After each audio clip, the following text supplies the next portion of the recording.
Welcome to the state level webinar on all about baby friendly feeds organized by PG Department of Home Science, St. Joseph's College for Women, Alappuzha, in association with Indian Dietetics Association, Kerala chapter and NetProfan Kerala as part of celebrations of Breastfeeding Promotion Week 2020. May blessing from Almighty God be bestowed upon all of us. Let's start the webinar with invoking the blessings of Almighty.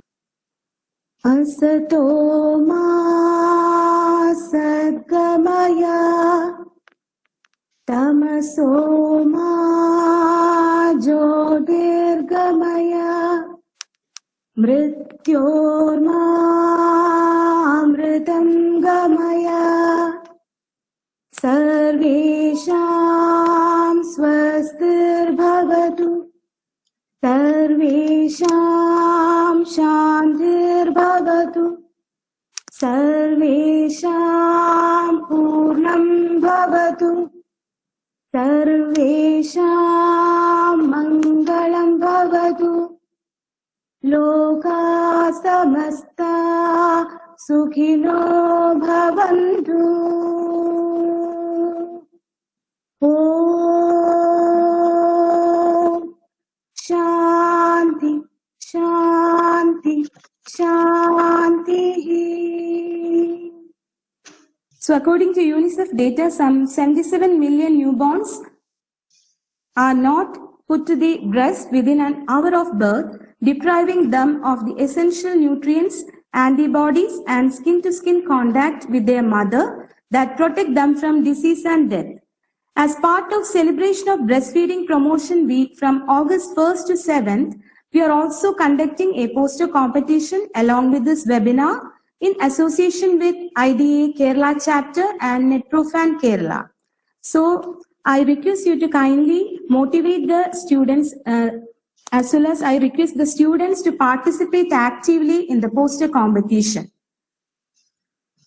To your knowledge, who are not from the home science background, IDA, Indian Dietetic Association, was formed in 1962 by a group of like-minded nutritionists, dietitians, and workers in the allied health fields resolved to form a scientific body to highlight the importance of dietetics and nutrition in the maintenance of health and in the prevention and treatment of diseases. Thus, the Indian Dietetic Association was formed with Professor Kalyan Bakshi as Secretary and Dr. C. Gopalan as President. The association was affiliated to the International Congress of Dietetics in 1975 with headquarters located at Kolkata. The main aim of Indian Dietetic Association is to promote the cause of science by encouraging the spirit of active pursuit of knowledge and original scientific research, particularly in the field of nutrition and dietetics. NetProfan, the network of professionals of food and nutrition in India, is envisioned as a collective of professional bodies and experts in the areas of food, nutrition, and public health to come together to contribute to national efforts to improve the status of food safety and nutrition. The main objective is to communicate scientific knowledge in the most appropriate manner with the citizens of all strata of the country. Members include Indian Dietetic Association, Nutrition Society of India, Indian Medical Association, Association of Food Technologists and Scientists, Indian Federation of Culinary Arts, Association of Analytical Chemists. We welcome the Association of IDA Kerala chapter and NetProfan in this noble venture. Now, let me move on to my duty entrusted. First of all, I welcome our beloved principal, Dr. Rita Leta Dikoto, who have been the driving force for all innovative activities in our college. Welcome, dear ma'am. Today, we have Ms. Ginu Sebastian, Head Medical Social Department, ESIC, EduCon, as our invited speaker for the webinar on the topic all about baby-friendly feed. On behalf of organizing committee and all the student delegates, I extend my warm welcome to you, ma'am. I welcome renowned personality among dietitians, Mrs. Soumya S. Nair, working as head of the dietary department, ESIC Hospital, Erukon, Kollam, and she is the state convener of Indian Dietetic Association, Kerala chapter, and executive member of NetProfan, Kerala. Welcome, ma'am. Now, let me welcome most inspiring personality in our profession, Dr. Anuja Thomas, convener, NetProfan, and principal, Baker Women's College, Kottayam.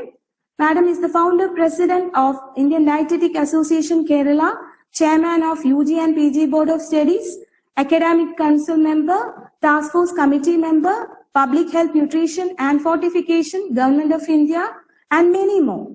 On behalf of the organizing committee, I welcome you, ma'am. Our head of the department, Dr. Anju M. Niliyara, was instrumental in organizing the program. I extend my hearty welcome, dear ma'am. Thank you. On behalf of organizing committee, I welcome our dear teachers, Ms. Jibby Abraham, whole Josephine family, our friends, then students from home science colleges, neighboring colleges to this event. Once again, on behalf of Department of Home Science, I welcome you all. Thank you. Thank you, Bhagya Miss. Let me invite our beloved principal, Dr. Ridalata Dikoto, the inspiring force behind all our endeavors, to address the students and inaugurate the webinar. Ma'am, please. Good morning, everyone. Our esteemed speaker of the day, Mrs. Jinu Sebastian. She is the head of the medical social department of ESIC. Ms. Soumya S. Nair, the state convener of IDA.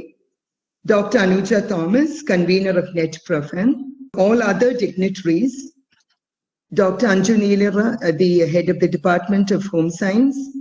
Dr. Bhagya, the coordinator of the webinar. Dr. Jibby, and all other faculty and students from other institutions and from our own institution, and anyone else who might be attending this beautiful program.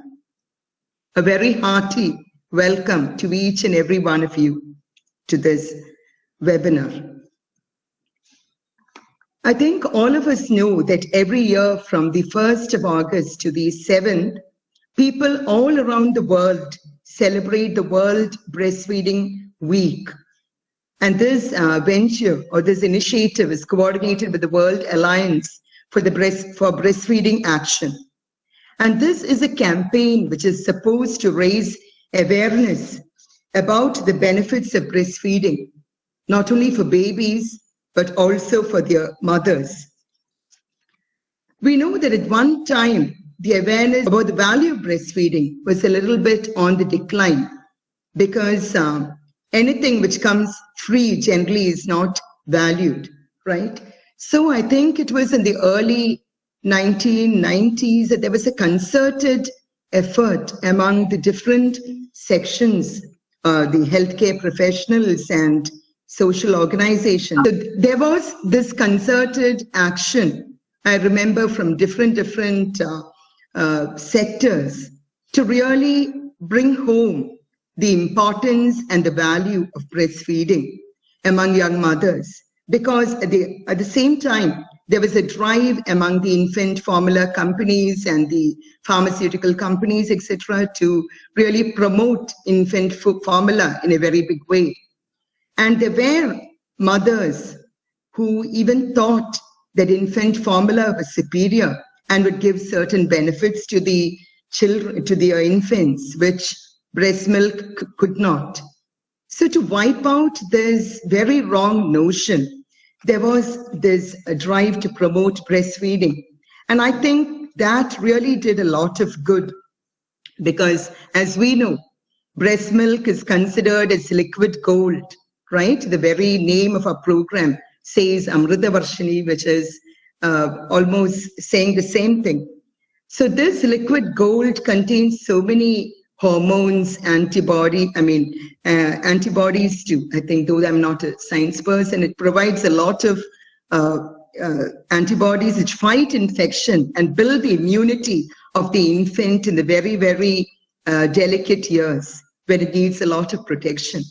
And this also builds up a very strong bond between the mother and the child. And even, and psychologists say that it even builds up the self-esteem of the baby and a lot of other benefits too. And research even has shown that breastfed babies, they experience much less health problems than those who are not breastfed for a significant period. But as we know, there's always the other side of the coin, and breastfeeding too is not without its problems and anxieties. Though research says that mothers who breastfeed experience less anxiety than other mothers, there may also be research, I'm not sure about this, which shows that even during breastfeeding, mothers do experience a lot of anxiety, especially because unlike what the pictures and all that say, breastfeeding is not as easy as it looks in the very initial days of becoming a young mother for the first time. I know very well, and also from personal experience too, that there are a lot of problems associated with breastfeeding, which if you don't get the right kind of support, the right kind of advice, you may be in for a little, a little stress even. But in fact, I used to wonder in the first, after my first delivery, the first 2 days, why the doctors and the nurses there to insist so much that the infant should not be given anything except breast milk. And I used to wonder why they couldn't have mother-friendly hospitals and rather than just baby-friendly hospitals, because it can be a concern for the mother if she's not producing enough breast milk, or even if she's producing too much breast milk. All these could be concerns if they don't really know what are the measures to be taken. And it could be, causing a little bit of problem for them in those days. But very fortunately for me and for other mothers, our doctors and the entire healthcare sector is very, very proactive in insisting that the mother does not introduce the baby to any other formula feeds during the first few days. Because only then I think the baby also would take the effort to breastfeed. Because whatever comes easy, when infant formula comes very easy, you tend to prefer that. And working mothers also would find it very difficult to continue breastfeeding their children, their babies, for a significant period of time, unless they really got that support and the advice, and unless there was a concerted campaign to really drive home to them that there is no substitute for breastfeeding. Okay, so we can see that this practice really has so many benefits for both the infant as for the mother. And we know that all over the world, I think our students also might be aware of this, even the World Health Organization has started promoting what we call BRELFies, right? The breastfeeding selfies, which at one time we couldn't even imagine that breastfeeding selfies would be promoted. And there was a lot of stigma, as I said, associated to this breastfeeding in public. Even so, people who had to take long journeys in public transport, they would be really, both the mother and the child would possibly be suffering because of the difficulty to breastfeed in public. And to remove this kind of stigma, the World Health Organization has come out with so many suggestions, and one of them being these BRELFies, which are being promoted. So this definitely is a very good way to break down the anxieties and the social stigma about breastfeeding in public too.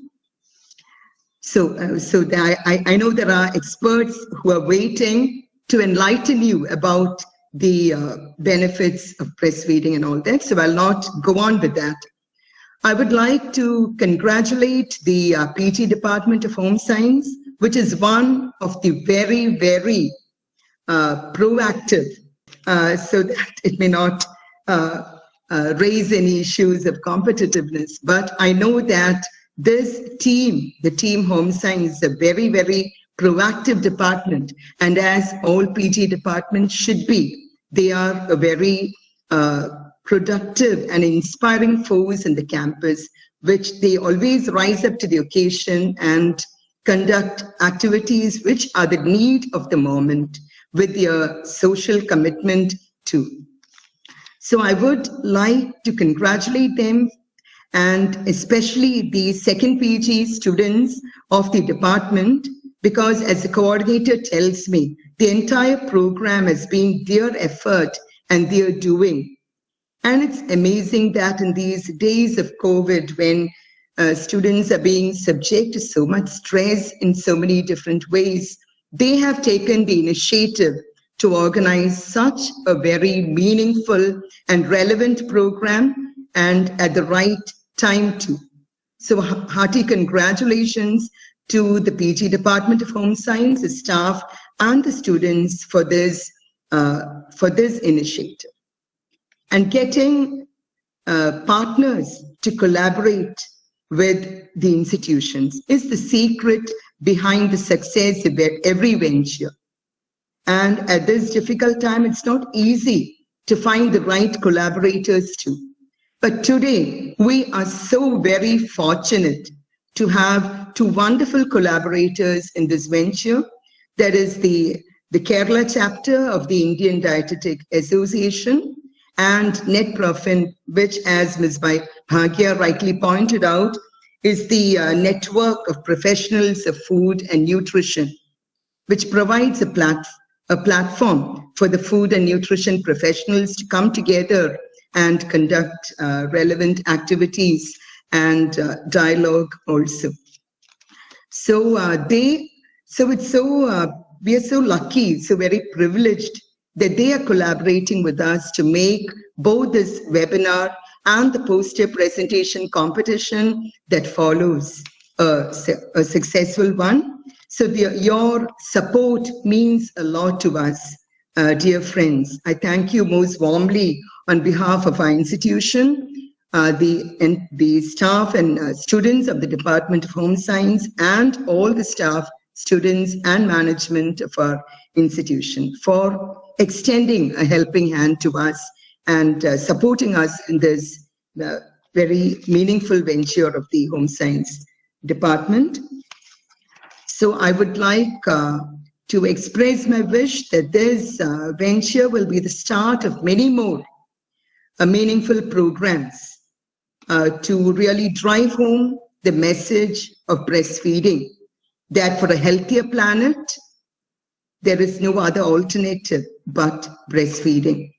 We know that in foreign countries too, there is a lot of concern about this, that many infants are not being breastfed for a significant period of time. And a lot of measures have been taken to promote this. So both in our country and globally, we need to really bring this message home in a very big way.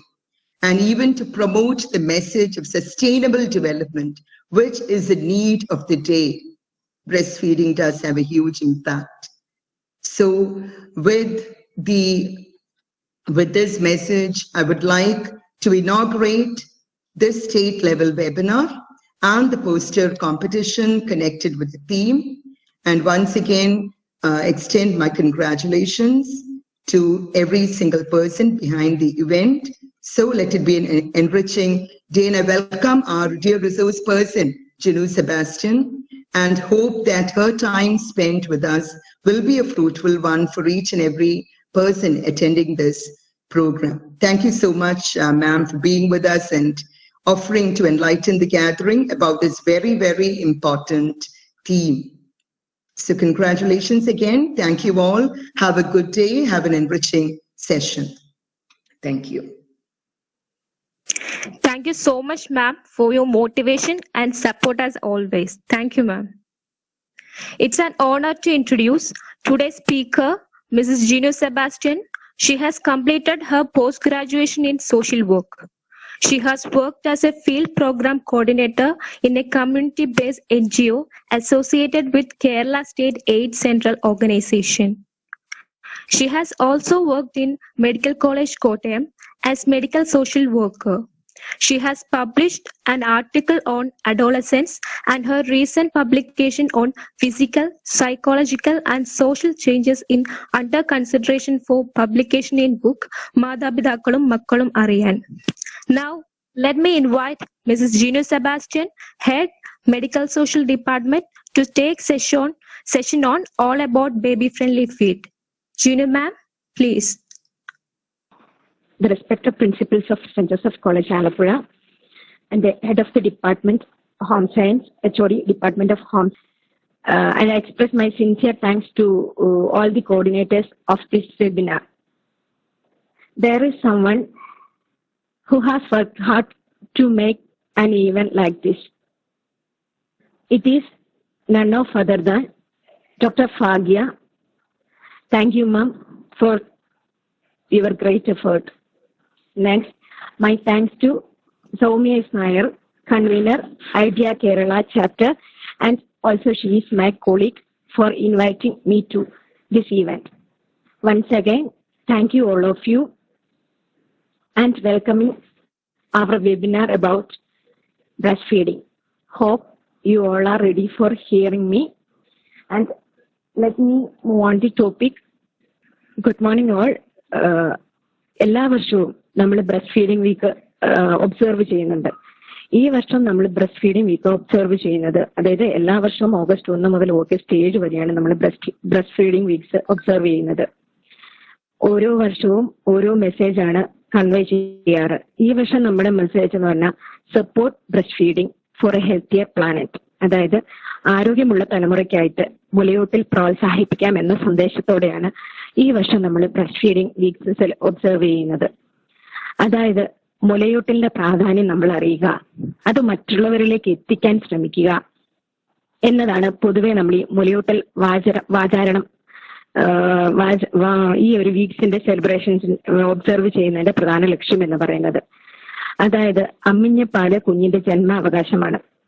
ശരിയായ രീതിയിൽ ഓരോ കുഞ്ഞിനും ആവശ്യമായ മുലപ്പാൽ ലഭ്യമാക്കുക എന്നുള്ളത് അമ്മയ്ക്കും അതുപോലെ തന്നെ അമ്മയെ പോലെ തന്നെ നമ്മൾ ഓരോരുത്തരുടെയും ഉത്തരവാദിത്വവും കർത്തവ്യവുമാണ്.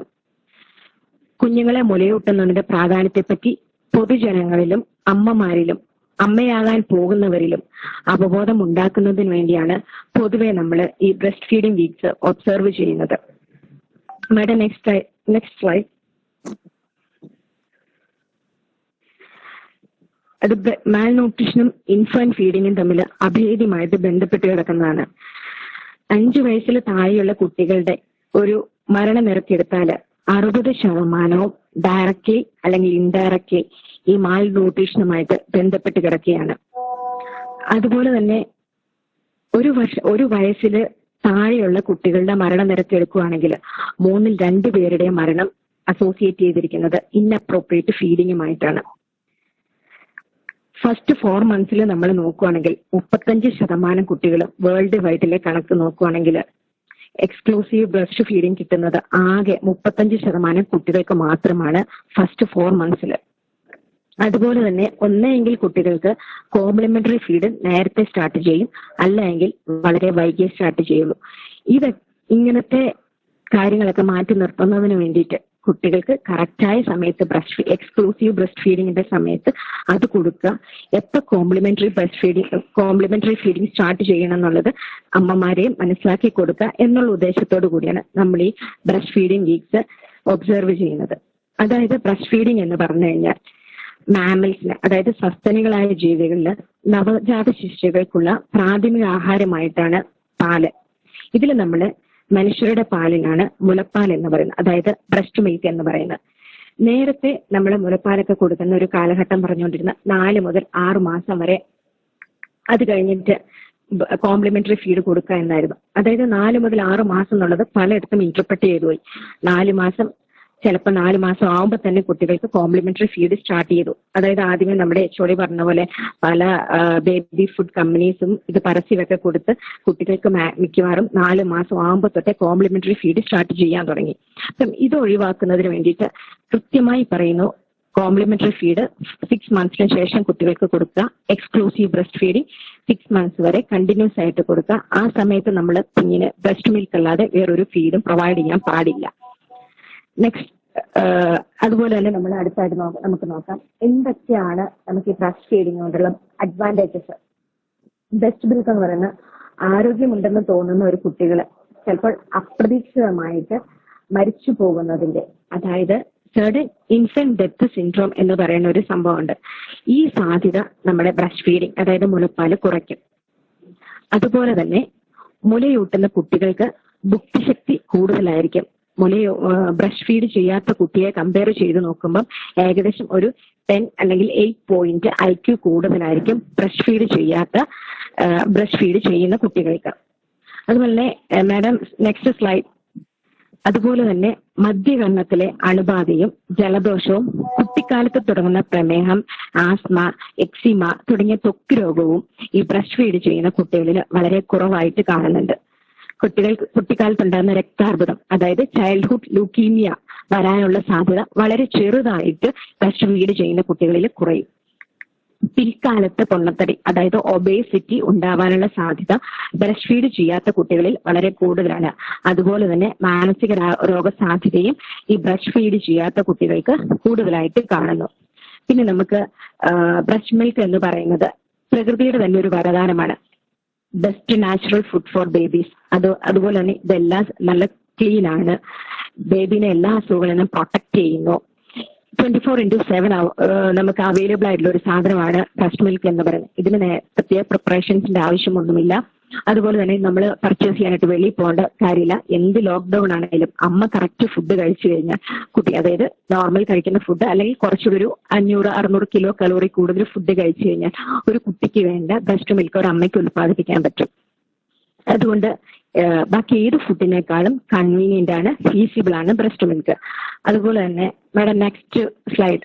ബ്രസ്റ്റ് ഫീഡിങ് എന്ന് പറയുന്നത് കുട്ടികളുടെ 5 സെൻസസിനെ ഇത് സ്റ്റിമുലേറ്റ് ചെയ്യുന്നു.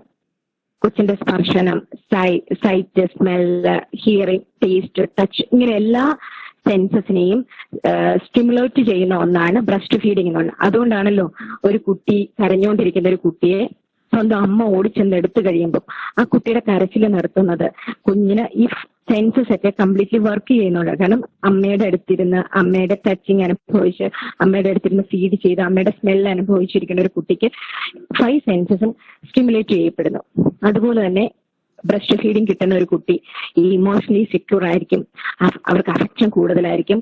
അതുപോലെ ഒരു സൈക്കോളജിക്കൽ ഡെവലപ്മെന്റ്, അത് ലൈഫ് ലോങ് ഉള്ള ഒരു സൈക്കോളജിക്കൽ ഡെവലപ്മെന്റിനെ സഹായിക്കുന്ന ഒരു കണ്ടന്റാണ് ബ്രസ്റ്റ് ഫീഡിംഗ് എന്ന് പറയുന്നത്. അതുപോലെ തന്നെ ബ്രസ്റ്റ് ഫീഡിങ്ങിലുള്ള സ്പെഷ്യൽ ഫാറ്റി ആസിഡ്സ് കുട്ടികളിലുള്ള IQ കൂട്ടുന്നു. അതാണ് ഞാൻ ആദ്യം പറഞ്ഞത്. ഒരു 10 പോയിന്റ് ഹയർ IQ ആയിരിക്കും, ഒരു 0.8 ഹയർ IQ ആയിരിക്കും ബ്രസ്റ്റ് ഫീഡിങ് ബേബീസിന്. അതുപോലെ തന്നെ ബ്രസ്റ്റ് ഫീഡിംഗ് ഉണ്ട് കുട്ടികൾക്ക് മാത്രമല്ല, ബ്രസ്റ്റ് ഫീഡിംഗ് ഉണ്ട് അമ്മമാർക്കും ഉണ്ട് ബെനിഫിറ്റ്സുകൾ വളരെ കൂടുതൽ. ഇപ്പൊ പ്രസവശേഷം ഗർഭപാത്രം പൂർവ്വസ്ഥിതിയിലെത്തുന്നതിനും അതുപോലെ തന്നെ ഗർഭകാലത്തിന് മുമ്പുള്ള ഭാരത്തിലേക്ക് തിരിച്ചെത്തുന്നതിനും സഹായിക്കുന്നു ബ്രസ്റ്റ് ഫീഡിംഗ്. ഒരു പ്രഗ്നൻസി ടൈമിൽ ഒരു സ്ത്രീ 10 മുതൽ 15 കിലോ വരെ വെയിറ്റ് കൂടും. ചിലപ്പോൾ അതൊരു നോർമൽ വെയിറ്റ് ആണ്, ചിലപ്പോൾ 15-ന് മുകളിൽ 15-നും 20-നും ഇടയ്ക്കും വെയിറ്റ് കൂടാറുണ്ട്. അപ്പം അതായത് ഇത്രയും ഈ കൂടിയ വെയിറ്റ് പൂർവ്വസ്ഥിതിയിലേക്ക്, അത് ഡെലിവറിക്ക് മുമ്പുള്ള പ്രഗ്നൻസിക്ക് മുമ്പുള്ള ഒരു സ്റ്റേജിലേക്ക് എത്തുന്നതിനായിട്ട് അമ്മയെ ഹെൽപ്പ് ചെയ്യുന്നതാണ് ബ്രസ്റ്റ് ഫീഡിംഗ്. അതുപോലെ തന്നെ പ്രസവശേഷം ഉണ്ടാവുന്ന ബ്ലീഡിങ് ബ്രസ്റ്റ് ഫീഡ് ചെയ്യുവാണെങ്കിൽ ഗർഭപാത്രം ചുരുങ്ങുന്നതിനനുസരിച്ചിട്ട് ബ്രസ്റ്റ് ഫീഡിങ് ഡെലിവറിക്ക് ശേഷമുള്ള ബ്ലീഡിങ് അമ്മമാരിൽ കുറയാനുള്ള സാധ്യതയും വളരെ കൂടുതലാണ്. അതുകൊണ്ട് ബ്ലീഡിങ് കുറയുന്നതുകൊണ്ട് അമ്മമാർക്കുണ്ടാകുന്ന അനീമിക് പ്രോബ്ലംസ് നമുക്ക് കുറയ്ക്കാനായിട്ട് പറ്റും. അതുപോലെ തന്നെ ബ്രസ്റ്റ് ക്യാൻസർ, ഓവറിൻ ക്യാൻസർ തുടങ്ങിയ കാര്യങ്ങൾ ഉണ്ടാവാനുള്ള സാധ്യതകൾ ബ്രസ്റ്റ് ഫീഡ് ചെയ്യുന്ന അമ്മമാരിൽ വളരെ കുറവായിരിക്കും. അതുപോലെ തന്നെ ഇതൊരു ബ്രസ്റ്റ് ഫീഡിംഗ് എന്ന് പറയുന്നത് ഒരു നാച്ചുറൽ കോൺട്രാസെപ്റ്റീവ് ആയിട്ട് ആക്ട് ചെയ്യുന്നു. അതായത് പ്രൊലാക്റ്റിൻ ഹോർമോൺസ് ആണ് നമ്മൾ ബ്രസ്റ്റ് ഫീഡിങ്ങിന്റെ ടൈമിൽ പ്രൊഡ്യൂസ് ചെയ്യുന്നത്. ഈ പ്രൊലാക്റ്റിൻ ഹോർമോൺസ് നമ്മുടെ പ്രഗ്നൻസിയെ സപ്രസ്, അതായത് പ്രഗ്നൻസിയെ സ്റ്റോപ്പ് ചെയ്യാൻ, അതായത് പ്രഗ്നൻസി നടക്കാതിരിക്കുന്നതിന് ഹെൽപ്പ് ചെയ്യുന്ന ഒരു ഹോർമോണാണ് പ്രൊലാക്റ്റിൻ എന്ന് പറയുന്നത്. അപ്പൊ അതുകൊണ്ട് തന്നെ ബ്രസ്റ്റ് ഫീഡ് ചെയ്യുന്ന സമയത്ത് പ്രൊലാക്റ്റിൻ ഉത്പാദിപ്പിക്കുന്നത് കൊണ്ട് ഈ ബ്രസ്റ്റ് ഫീഡിങ് ഒരു നാച്ചുറൽ കോൺട്രാസെപ്റ്റീവ് ആയിട്ട് ആക്ട് ചെയ്യുന്നു. അതുപോലെ തന്നെ ഇപ്പൊ ഡയബറ്റിക് ആയുള്ള അമ്മമാരിൽ ഇൻസുലിന്റെ ഇൻടേക്ക് നമുക്ക് കുറയ്ക്കാനായിട്ടും ഈ ബ്രസ്റ്റ് ഫീഡിങ് നമുക്ക് ഹെൽപ്പ് ചെയ്യുന്നതാണ്. മാഡം നെക്സ്റ്റ്, അതുപോലെ ഓസ്റ്റിയോസ്പോറോസിസ് എന്ന് പറയുന്നത് ബ്രിട്ടിൽ ബോൺ എന്ന് പറയുന്ന ഒരു അസുഖം അമ്മമാർക്ക് ഉണ്ടാവാതിരിക്കുന്നതിനും ബ്രസ്റ്റ് ഫീഡിങ് നമ്മളെ ഹെൽപ്പ് ചെയ്യുന്നു. Madam next. അതുപോലെ തന്നെ എല്ലാവർക്കും ഉള്ള സംശയമാണ്, കുഞ്ഞിന് എപ്പോ പാല് കൊടുത്തു തുടങ്ങണം? ഒന്നും ചിന്തിക്കാനില്ല. കുഞ്ഞിന് നമ്മൾ പാല് കൊടുത്തു തുടങ്ങുന്നത് എത്രയും നേരത്തെ പറ്റുമോ അത്രയും നല്ലത്. അതായത് നോർമൽ ഡെലിവറി ആണെങ്കിൽ ഡെലിവറി കഴിഞ്ഞിട്ട് അമ്മ എപ്പോൾ സ്റ്റേബിൾ ആവുന്നു, അതായത് ഒരു ഹാഫ് ആൻ അവറിന് മുൻപ് അല്ലെങ്കിൽ വിത്തിൻ 1 അവറിന് മുൻപ് കുഞ്ഞിന് ഫീഡ് ചെയ്യാൻ പറ്റും. അതുപോലെ തന്നെ സിസേറിയൻ സെഷൻ ആണെങ്കിലും സിസേറിയന് ശേഷം ഒരു 4-6 മണിക്കൂറിനുള്ളിൽ, അതായത് അമ്മയെക്കൊണ്ട് എപ്പോൾ കേപ്പബിൾ ആവുന്നോ ആ സമയത്ത്, അല്ലെങ്കിൽ നമ്മുടെ ഹോസ്പിറ്റലിലാണെങ്കിൽ ഹോസ്പിറ്റലിലും ഡ്യൂട്ടിയിലുള്ള നഴ്സസ് അവരെല്ലാം ഹെൽപ്പ് ചെയ്ത് അമ്മ എപ്പോൾ സ്റ്റേബിൾ ആവുന്നോ ആ സമയത്ത് കുഞ്ഞിന് ബ്രസ്റ്റ് ഫീഡ് കൊടുക്കാനായിട്ട് പറ്റും. അത് ജനിച്ച ഉടനെയാണ് കുട്ടി ഏറ്റവും കൂടുതൽ ആക്റ്റീവ് ആയിരിക്കുന്നത്. അപ്പൊ ആ സമയത്ത് നമ്മൾ കുഞ്ഞിനെ കൊണ്ട് സക്ക് ചെയ്യിക്കുവാണെങ്കിൽ കുട്ടി നല്ലപോലെ സക്ക് ചെയ്യുകയും ചെയ്യും. ബ്രസ്റ്റ് മിൽക്കിന്റെ പ്രൊഡക്ഷൻസ് നമ്മൾ സ്റ്റാർട്ട് ചെയ്യുകയും ചെയ്യും. നേരത്തെ ബ്രസ്റ്റ് ഫീഡിങ് തുടങ്ങിയാൽ പോസ്റ്റ് പാർട്ടം ബ്ലീഡിങ് കുറയ്ക്കാനും അനിമിക് ആകാതെ നമുക്ക് അമ്മയെ നോക്കാനുമായിട്ട് സാധിക്കും. അതുപോലെ തന്നെ ഈ ആധുനിക വൈദ്യശാസ്ത്രത്തിന് മുലപ്പാലിനോളം കടപിടിക്കുന്ന ഒന്നും ഡെവലപ്പ് ചെയ്യാൻ ഇതുവരെ സാധിച്ചിട്ടില്ല. അപ്പൊ നമ്മുടെ കുഞ്ഞിന് ഏറ്റവും നല്ല സാധനം എന്ന് പറയുന്നത് ബ്രസ്റ്റ് മിൽക്ക് തന്നെയാണ്. അത് കുട്ടിയുടെ എല്ലാ ന്യൂട്രീഷണൽ നീഡ്സിനെയും സൈക്കോളജിക്കൽ നീഡ്സിനെയും സാറ്റിസ്ഫൈ ചെയ്യാനുള്ള ഏക വഴി എന്നും പറയുന്നത് നമ്മൾ ബ്രസ്റ്റ് ഫീഡിങ് മാത്രമാണ്. അതായത് എത്രയും നേരത്തെ കൊടുക്കാൻ പറ്റുമോ അത്രയും നേരത്തെ നമ്മൾ കുഞ്ഞിന് ബ്രസ്റ്റ് ഫീഡ് ചെയ്യുക. Next slide madam. ഇപ്പം നമ്മൾ ഡെലിവറി കഴിഞ്ഞ ശേഷം നമ്മൾ കുട്ടിയെ ഏറ്റവും കൂടുതൽ കിടത്തേണ്ടത് അമ്മയുടെ കൂടത്തിലാണ്. അമ്മയുടെ ചൂടും അമ്മയുടെ ആ സ്പർശനവും അനുഭവിച്ചിട്ട് വേണം കുഞ്ഞ് കിടക്കാനായിട്ട്. അല്ലാതെ കുഞ്ഞിന് ഇപ്പൊ നമ്മള് ഡെലിവറി കഴിഞ്ഞ ശേഷം ഒരു വാർഡിൽ ചെന്ന് നോക്കുവാണെങ്കിൽ മിക്കവാറും കുട്ടി ഇരിക്കുന്നത് വല്യമ്മയുടെ കയ്യിലായിരിക്കും. ശരിക്കും പറഞ്ഞാൽ കുഞ്ഞിനെ നമ്മൾ കീപ്പ് ചെയ്യേണ്ട ഒരിക്കലും വല്യമ്മയുടെയോ തൊട്ടടുത്തിരിക്കുന്ന ആന്റിയുടെ കയ്യിലല്ല. കുഞ്ഞെ എപ്പോഴും കീപ്പ് ചെയ്യേണ്ടത് അമ്മയുടെ അടുത്താണ്. അമ്മയുടെ അടുത്ത് അമ്മയുടെ ചൂടടിച്ച് കിടന്നാൽ മാത്രമേ കുഞ്ഞിന് ആ ഒരു ഇന്റിമസി കിട്ടത്തുള്ളൂ. കുഞ്ഞിന് എപ്പോഴും ഒരു ഫീഡ് ചെയ്യണം എന്നുള്ളൊരു തോന്നൽ വരികയുള്ളൂ. അങ്ങനെ ഫീഡ് ചെയ്താൽ മാത്രമേ ആവശ്യത്തിന് ബ്രസ്റ്റ് മിൽക്ക് പ്രൊഡ്യൂസ് ചെയ്യാനായിട്ടും പറ്റത്തുള്ളൂ. അപ്പം നമ്മൾ ഒരിക്കലും മറക്കാൻ പാടില്ലാത്തൊരു കാര്യമാണ്, ഡെലിവറി കഴിഞ്ഞു കഴിഞ്ഞാൽ കുഞ്ഞിനെ കിടത്തേണ്ടത് വേറെ ആരുടെയും കൂടത്തിലല്ല, അമ്മയോടെ കിടക്കുന്നു ആ അമ്മയുടെ ചൂടടിച്ച് അമ്മയുടെ തൊട്ടടുത്ത് തന്നെ വേണം കുഞ്ഞിനെ കിടത്താനായിട്ട്. നെക്സ്റ്റ്, അടുത്തതായി നമ്മൾ കൊളസ്ട്രം എന്ന് പറയുന്നത് ഒരു കുഞ്ഞിന്റെ അമൃതാണ് മുലപ്പാല്. അതില് ഡെലിവറിക്ക് ശേഷം ആദ്യത്തെ 2-3 ദിവസങ്ങളിൽ ഉൽപ്പാദിപ്പിക്കുന്ന ഒരു യെല്ലോയിഷ് കളർ, ഒരു സ്റ്റിക്കി ഒട്ടലോട് കൂടിയ ബ്രസ്റ്റിൽ നിന്നും ഊറി വരുന്ന ഒരു പാലാണ് കൊളസ്ട്രം എന്ന് പറയുന്നത്.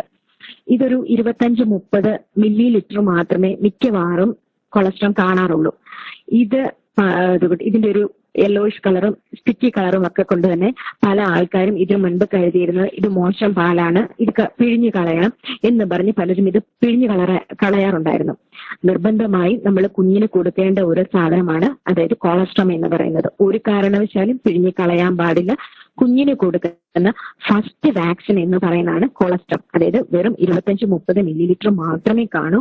ആദ്യത്തെ 2-3 ദിവസം മിക്കവാറും ഡെലിവറി കഴിഞ്ഞ ശേഷം അമ്മയ്ക്ക് ആവശ്യത്തിന് പാലൊന്നും കാണില്ല. അതായത് ഇത്രയും മാത്രം മതി ഒരു കുഞ്ഞിന്റെ വയറ് നിറയാനായിട്ട്. അതുകൊണ്ട് എന്റെ കുഞ്ഞിനെ തികയോ ഇല്ലയോ എന്നൊന്നും ആരും വിചാരിക്കേണ്ട.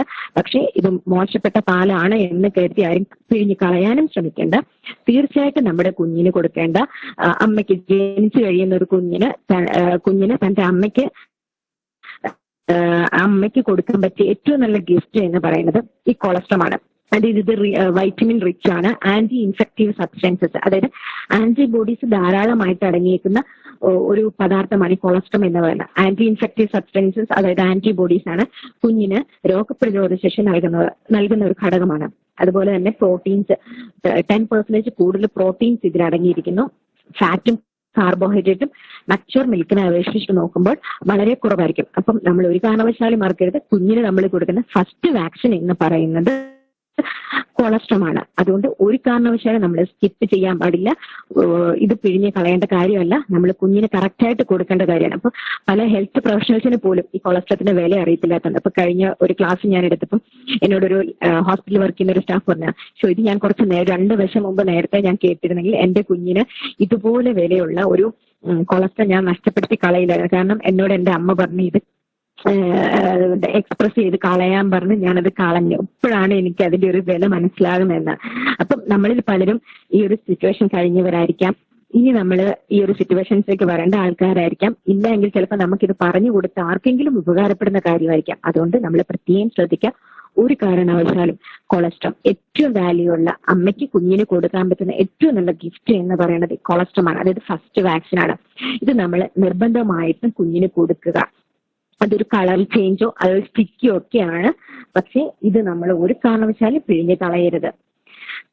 നെക്സ്റ്റ്, അതുപോലെ തന്നെ നമ്മൾ കുഞ്ഞിന് ജനിച്ചു വീഴുന്ന കുഞ്ഞിന് ചില ആൾക്ക് തേനും പാലും വയമ്പും ഒക്കെ കൊടുക്കാന്നൊക്കെ പറഞ്ഞാൽ നമ്മൾ പല പാട്ടുകളൊക്കെ കേട്ടിട്ടുണ്ട്. പക്ഷെ ഒരു കാരണവശാലും നമ്മളെ കുഞ്ഞിന് കൊടുക്കേണ്ടത് തേനോ പാലോ വയമ്പോ സ്വർണ്ണം അരച്ചതോ ഒന്നുമല്ല കുഞ്ഞിന് കൊടുക്കേണ്ടത്. അമ്മയുടെ അമ്മിഞ്ഞ പാല്, അതായത് ആദ്യം വരുന്ന കൊളസ്ട്രം എന്ന് പറയുന്ന പാല് മാത്രമേ നമ്മുടെ കുഞ്ഞിനായിട്ട് നമ്മൾ കൊടുക്കാവൂ. ഇത് മാത്രമാണ് നമുക്ക് നമ്മുടെ കുഞ്ഞിനോട് ചെയ്യാൻ പറ്റുന്ന ഏറ്റവും നല്ല കാര്യം എന്ന് പറയുന്നത്. അപ്പൊ ബാക്കി ഒന്നും നമ്മൾ കുഞ്ഞിന് കൊടുക്കാതിരിക്കാനായിട്ട് ശ്രദ്ധിക്കുക. എന്തെങ്കിലും ബ്രസ്റ്റ് മിൽക്ക് അല്ലാതെ എന്ത് സാധനം നമ്മൾ കുഞ്ഞിന് കൊടുത്താലും അത് കുഞ്ഞിന് ഡൈജസ്റ്റീവ് പ്രോബ്ലംസ് ഉണ്ടാക്കും. അതുപോലെ തന്നെ കുഞ്ഞിന് ഡയറിയ പോലെയുള്ള പ്രശ്നങ്ങൾ ഒക്കെ ഉണ്ടാക്കാനുള്ള സാധ്യതയുള്ളത് കൊണ്ട് നമ്മൾ ബ്രസ്റ്റ് മിൽക്ക് മാത്രം കുഞ്ഞിനെ സപ്പോർട്ട് ചെയ്യുക. Next ma'am, next is exclusive breast feeding. Exclusive breast feeding എന്ന് പറയുന്നത് അപ് ടു 6 months, ബർത്ത് മുതൽ 6 months വരെയുള്ള കാലഘട്ടത്തിൽ നമ്മൾ കുഞ്ഞിന് കൊടുക്കുന്ന ഫീഡിങ്ങിന്, അതായത് ബ്രസ്റ്റ് ഫീഡിങ് മാത്രം കൊടുക്കുന്നതിനെയാണ് നമ്മൾ എക്സ്ക്ലൂസീവ് ബ്രസ്റ്റ് ഫീഡിംഗ് എന്ന് പറയുന്നത്. അതായത് ബ്രസ്റ്റ് മിൽക്ക് അല്ലാതെ വെള്ളമോ വേറെ ഏതെങ്കിലും ഫുഡോ ഡ്രിങ്ക്സോ ഒന്നും, വേറെ ഏതെങ്കിലും പശുവിന്റെ പാലോ അങ്ങനെ എന്ത് കൊടുത്താലും അതൊന്നും എക്സ്ക്ലൂസീവ് ബ്രസ്റ്റ് ഫീഡിങ്ങിൽ വരില്ല. എക്സ്ക്ലൂസീവ് ബ്രസ്റ്റ് ഫീഡിംഗ് എന്ന് പറഞ്ഞാൽ അമ്മയുടെ അമ്മിഞ്ഞ പാല് മാത്രം, അതായത് ബ്രസ്റ്റ് മിൽക്ക് മാത്രം നമ്മുടെ കുഞ്ഞിന് കൊടുക്കുന്നതിനാണ് എക്സ്ക്ലൂസീവ് ബ്രസ്റ്റ് ഫീഡിംഗ് എന്ന് പറയുന്നത്. ഇപ്പോൾ നമ്മൾ പ്രൊമോട്ട് ചെയ്യുന്നത് ജനിച്ചു വീണ കുഞ്ഞിന് 6 മാസം വരെ വേറെ ഒരു സാധനമാണ്, എന്ത് വെയിലാണെങ്കിലും ശരി നമുക്ക് ബ്രസ്റ്റ് മിൽക്ക് അല്ലാതെ വേറെ ഒന്നും വേണ്ട കുഞ്ഞിന്റെ ദാഹം തീർക്കാനായിട്ട്. അതായത് 6 months വരെ എക്സ്ക്ലൂസീവ് ബ്രസ്റ്റ് ഫീഡിംഗ്, 6 months കഴിഞ്ഞ 2 വയസ്സ് വരെ എങ്കിലും 2 വയസ്സ് വരെ എങ്കിലും കോംപ്ലിമെന്ററി ഫീഡിന്റെ കൂട്ടത്തിൽ നമ്മൾ ബ്രസ്റ്റ് ഫീഡിങ്ങും കൂടെ ചെയ്യുക. അപ്പം അത് കഴിഞ്ഞിട്ടുള്ളത് അമ്മയുടെ ഇഷ്ടമാണ്. പിന്നീട് കൊടുക്കണോ വേണ്ടയോ എന്നുള്ളത് ഓരോരുത്തരും അവരവരുടെ താല്പര്യം അനുസരിച്ചിട്ട് നമുക്ക് ചെയ്യാവുന്നതാണ്. പിന്നെ അതുപോലെ തന്നെ നമുക്ക് ഈ എക്സ്ക്ലൂസീവ് ബ്രസ്റ്റ് മിൽക്ക് കൊണ്ട് ബ്രസ്റ്റ് ഫീഡിങ് കൊണ്ടാവുന്ന കുറച്ച് ബെനിഫിറ്റുകൾ നമുക്ക് ഏതൊക്കെയാന്ന് നോക്കാം. മാഡം, നെക്സ്റ്റ്, ഡയേറിയ പോലെയുള്ള അസുഖങ്ങൾ കുഞ്ഞ് അനീമിക് ആകാതെ ഇരിക്കുക, ഇങ്ങനത്തെ കാര്യങ്ങളൊക്കെ നമുക്ക് എക്സ്ക്ലൂസീവ് ബ്രസ്റ്റ് ഫീഡിങ് കൊണ്ട് സാധ്യമാവുന്ന കാര്യങ്ങളാണ്. അതായത് ബ്രസ്റ്റ് മിൽക്കിൽ ബയോ അവൈലബിൾ ആയിട്ടുള്ള അയൺ അടങ്ങിയിട്ടുണ്ട്. അതുകൊണ്ട് കുഞ്ഞിന് അനീമിയ ഉണ്ടാവാതെ നമുക്ക് നോക്കാനായിട്ട് പറ്റും. ഇത് ബ്രസ്റ്റ് മിൽക്ക് എന്ന എക്സ്ക്ലൂസീവ് ബ്രസ്റ്റ് മിൽക്ക് നമ്മൾ കൊടുത്തു കഴിഞ്ഞാൽ, ബ്രസ്റ്റ് മിൽക്ക് മാത്രം കുഞ്ഞിന് കൊടുത്തു കഴിഞ്ഞാൽ പെട്ടെന്ന് ഡൈജസ്റ്റ് ചെയ്യുന്നു. അതുപോലെ തന്നെ ഇതിലുള്ള പ്രോട്ടീന് സൊല്യൂബിൾ ആയിട്ടുള്ള മോർ സൊല്യൂബിൾ ആണ്. അതുപോലെ തന്നെ കുഞ്ഞിന് ഈസിലി ഡൈജസ്റ്റ് ചെയ്യാൻ പറ്റും. അതുപോലെ തന്നെ ബോഡിയിലേക്ക് ഈസിലി അബ്സോർവ് ചെയ്യാൻ പറ്റുന്ന പ്രോട്ടീനാണ് ബ്രസ്റ്റ് മിൽക്കിലുള്ളത്.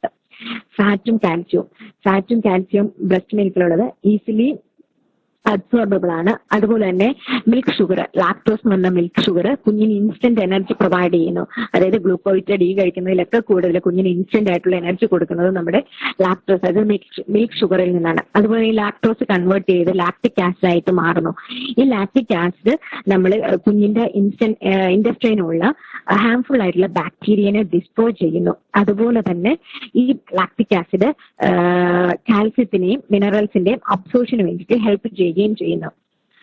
പിന്നെയുള്ളത് vitamins, thiamine, vitamin A, vitamin C തുടങ്ങിയ കാര്യങ്ങളെല്ലാം നമ്മുടെ ബ്രസ്റ്റ് മിൽക്കിലുണ്ട്. പക്ഷെ ഇതൊക്കെ ഒരു കൂടുതൽ അമ്മയുടെ ഡയറ്റിനെയും കൂടെ ആശ്രയിച്ചിരിക്കും ഈ വൈറ്റമിൻ എ, സി, തയാമിൻ തുടങ്ങിയ കാര്യങ്ങളൊക്കെ. കുറച്ചൊക്കെ നമ്മുടെ ബ്രസ്റ്റ് മിൽക്കിലൊക്കെ കുഞ്ഞിന് അത്യാവശ്യത്തിനുള്ളതുണ്ട്, ബാക്കിയൊക്കെ അമ്മയുടെ ഡയറ്റും കൂടെ ഡിപ്പെൻഡ് ചെയ്തിട്ടിരിക്കും. നെക്സ്റ്റ് അതുപോലെ തന്നെ ഇന്ത്യയില് ഒരു ന്യൂ ബോൺസിന് ഒരു 15.8% ന്യൂ ബോൺസിന് മാത്രമേ എക്സ്ക്ലൂസീവ് ബ്രസ്റ്റ് ഫീഡിങ്, അതായത് ജനിച്ച് 1 മണിക്കൂറിനുള്ളിൽ വെറും 15.8% ന്യൂ ബോൺസിന് മാത്രമേ ബ്രസ്റ്റ് ഫീഡ് കിട്ടുന്നുള്ളൂ. അപ്പോൾ തന്നെ നമ്മൾ ഓർത്ത് നോക്കാം, ബാക്കി പെർസെന്റേജ് ഫുൾ ആൾക്കാർ കുഞ്ഞിന് ബ്രസ്റ്റ് ഫീഡിങ് കൊടുക്കാതിരിക്കുകയാണ് ചെയ്യുന്നത്. അതുപോലെ തന്നെ ജനിച്ച ആ ദിവസം തന്നെ ഏകദേശം 37.1% കുട്ടികൾക്ക് മാത്രമേ ബ്രസ്റ്റ് മിൽക്ക് ലഭിക്കുന്നുള്ളൂ. അതായത് കിട്ടുന്നതിൽ കൂടുതൽ കുട്ടികൾ ബ്രസ്റ്റ് മിൽക്ക് കിട്ടാത്ത കുട്ടികളാണ്. അതുകൊണ്ടും കൂടെ നമ്മൾ ഈ ബ്രസ്റ്റ് മിൽക്ക് കുട്ടികൾക്ക് കൊടുക്കണം എന്നുള്ള കാര്യം ഇത്രയും ഫോക്കസ് ചെയ്ത് പറയുന്നത്. അതുപോലെ തന്നെ ബ്രസ്റ്റ് മിൽക്ക് നമ്മൾ ലേറ്റ് ആയിട്ട് സ്റ്റാർട്ട് ചെയ്ത് കഴിഞ്ഞാൽ ഉണ്ടാകുന്ന ഒരു പ്രശ്നമാണ് ബ്രസ്റ്റിൽ എൻഗോർജ്മെന്റ് ഉണ്ടാവും. അതായത് ബ്രസ്റ്റിൽ പാല് കെട്ടി നിന്നിട്ട് അമ്മയ്ക്ക് അതികഠിനമായ വേദന ഉണ്ടാവുക, അബ്സസ് ഉണ്ടാവുക, ഇങ്ങനത്തെ പ്രശ്നങ്ങൾ ഉണ്ടാവും. പിന്നെ ബ്രസ്റ്റ് മിൽക്കിന്റെ പ്രൊഡക്ഷൻ കുറയുക. അപ്പൊ അതുകൊണ്ട് തന്നെ നമ്മൾ എത്രയും നേരത്തെ ബ്രസ്റ്റ് മിൽക്ക് കുഞ്ഞിന് കൊടുക്കാൻ പറ്റുമോ അത്രയും നേരത്തെ തന്നെ നമ്മൾ ബ്രസ്റ്റ് മിൽക്ക് കുഞ്ഞിന് കൊടുക്കുക. ഇൻ കേസ് അപ്പൊ നമ്മളോർക്കും എപ്പൊ കുഞ്ഞിന് അമ്മയ്ക്ക് ഇത്തിരി പാല് കുറവാ, എങ്ങനെയാണെങ്കിൽ പാല് വരുന്നത് വരെ കുഞ്ഞിന് അഡീഷണൽ എന്തെങ്കിലും ഫുഡ്, അതായത് കൊച്ചു വിശന്ന് കരയുമായിരിക്കും. അപ്പം എങ്ങനെ നമുക്ക് സഹിക്കാൻ പറ്റില്ല കൊച്ചിന്റെ കരച്ചിൽ. അപ്പൊ അമ്മമാർ തന്നെ കൂടെ നിൽക്കുന്ന ഗ്രാൻഡ് പേരൻസ് ആയിരിക്കും കൂടുതലും.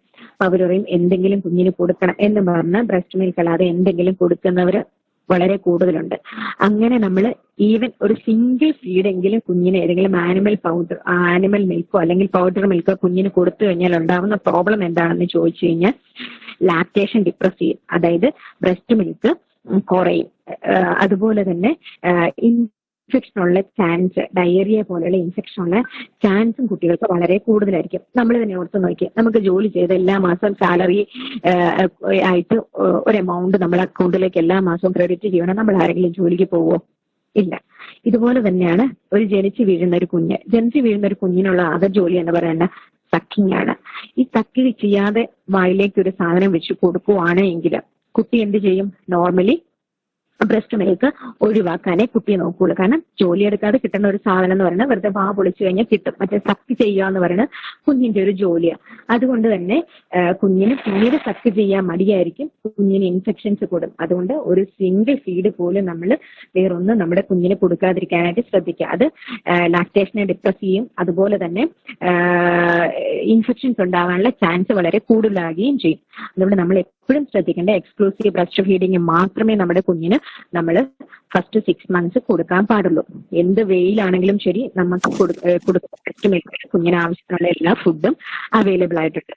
Next breast feeding counselling. Breast feeding counselling എന്ന് പറഞ്ഞാൽ main aim, next ma'am, breast feeding counselling. ഒരു ബ്രസ്റ്റ് ഫീഡിങ് കൗൺസിലിംഗിന്റെ മെയിൻ എയിം എന്ന് പറയുന്നത് ഒരു വുമണിനെ ബ്രസ്റ്റ് ഫീഡ് ചെയ്യാനായിട്ട് എംപവർ ചെയ്യുക ചെയ്യുന്നത്. അതായത് പുള്ളിയുടെ പേഴ്സണൽ ആയിട്ടുള്ള സിറ്റുവേഷൻസിനെയും വിഷസിനെയും എല്ലാം റെസ്പെക്ട് ചെയ്തുകൊണ്ട് ഒരു ലേഡീനെ ബ്രസ്റ്റ് ഫീഡിങ്ങിന് നമ്മൾ ഏബിൾ ആക്കുന്ന ഒരു സംഭവമാണ് ബ്രസ്റ്റ് ഫീഡിങ് കൗൺസിലിംഗ് എന്ന് പറഞ്ഞാൽ. ജസ്റ്റ് കൗൺസിലറും അല്ലെങ്കിൽ ഒരു ഹെൽത്ത് വർക്കറും പ്രഗ്നന്റ് ലേഡി അല്ലെങ്കിൽ ഒരു ഒരു ഇൻഫന്റ് ഉള്ള ഒരു മദറുമായിട്ടുള്ള ഒരു കമ്മ്യൂണിക്കേഷൻസിലാണ് നമ്മൾ ഈ ബ്രസ്റ്റ് ഫീഡിങ് കൗൺസിലിംഗ് എന്ന് പറയുന്നത്.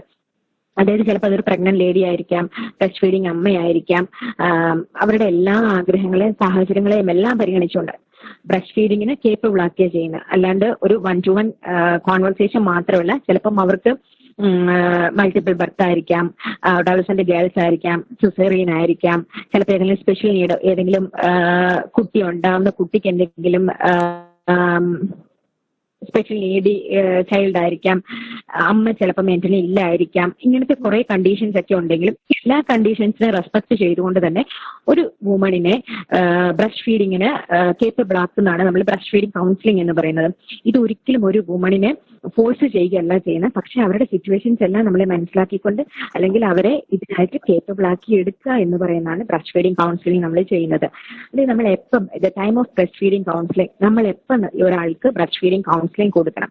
During pregnancy or soon after birth ഒന്നെങ്കിൽ നമ്മൾ പ്രഗ്നൻസിയുടെ ടൈമിൽ കൊടുക്കുക, അല്ലെങ്കിൽ അതുകൊണ്ട് കുട്ടി ഉണ്ടായ ശേഷം കൊടുക്കുക.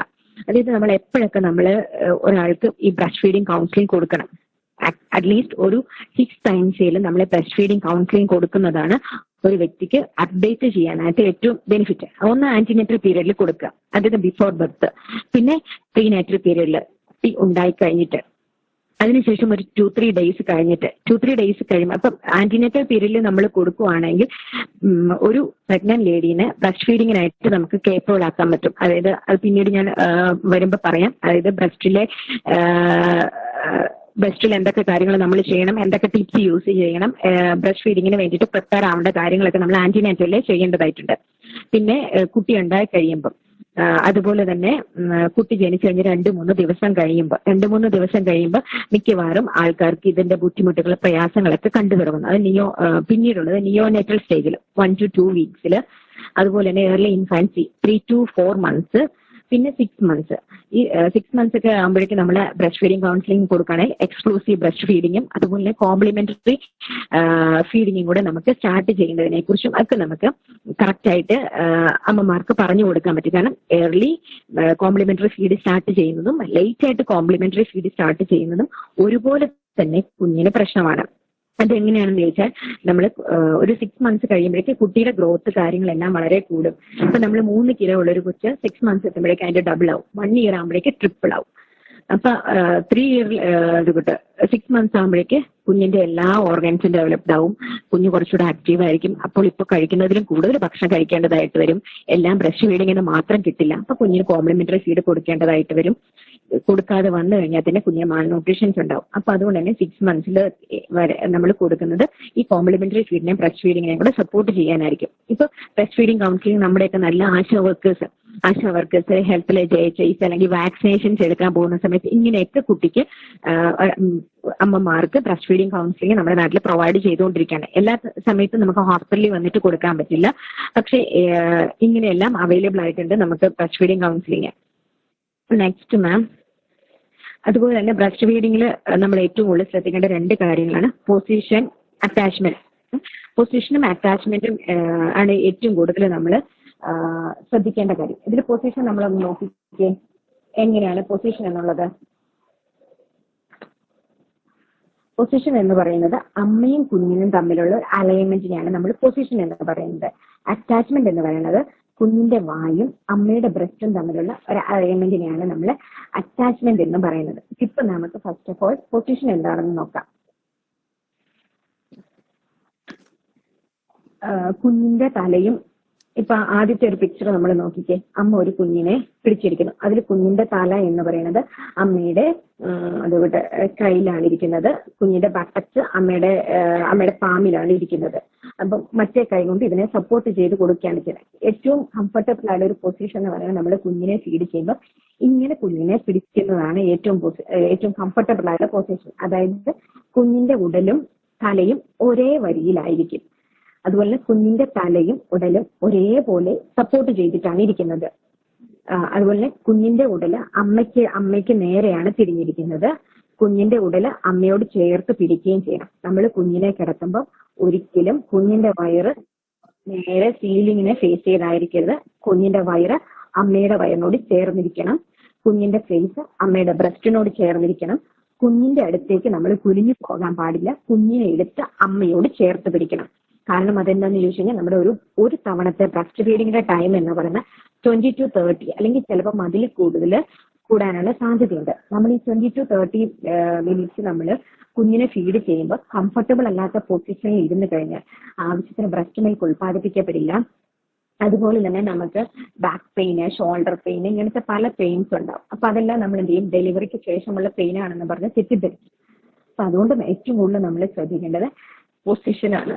അതായത് പൊസിഷൻ എന്ന് പറഞ്ഞു കഴിഞ്ഞാൽ കുഞ്ഞും അമ്മയും തമ്മിലുള്ള അലൈൻമെന്റ് ആണ്. എപ്പോഴും ശ്രദ്ധിക്കുക. കുഞ്ഞിനെ ചില സമയത്ത് നമ്മൾ ഇതുപോലെ തന്നെ വാഴയിൽ ചെല്ലുമ്പോൾ കാണാം, അമ്മ ഇങ്ങനെ റെഡി ആയിട്ടിരിക്കും കുഞ്ഞിന് പാല് കൊടുക്കാൻ വേണ്ടിയിട്ട്. പക്ഷെ കുഞ്ഞിനെ എടുത്തോണ്ട് പടക്കത്തിന് തീ കൊളുത്താൻ ചെല്ലുന്ന പോലെ വല്യമ്മ എടുത്തോണ്ട് പിടിച്ചോണ്ടിരിക്കും. അപ്പൊ കുഞ്ഞിന്റെ തല മാത്രം ബ്രസ്റ്റിനോട് ഒട്ടി നിൽക്കും, ഉടല് അമ്മയുടെ മാറിയിരിക്കും.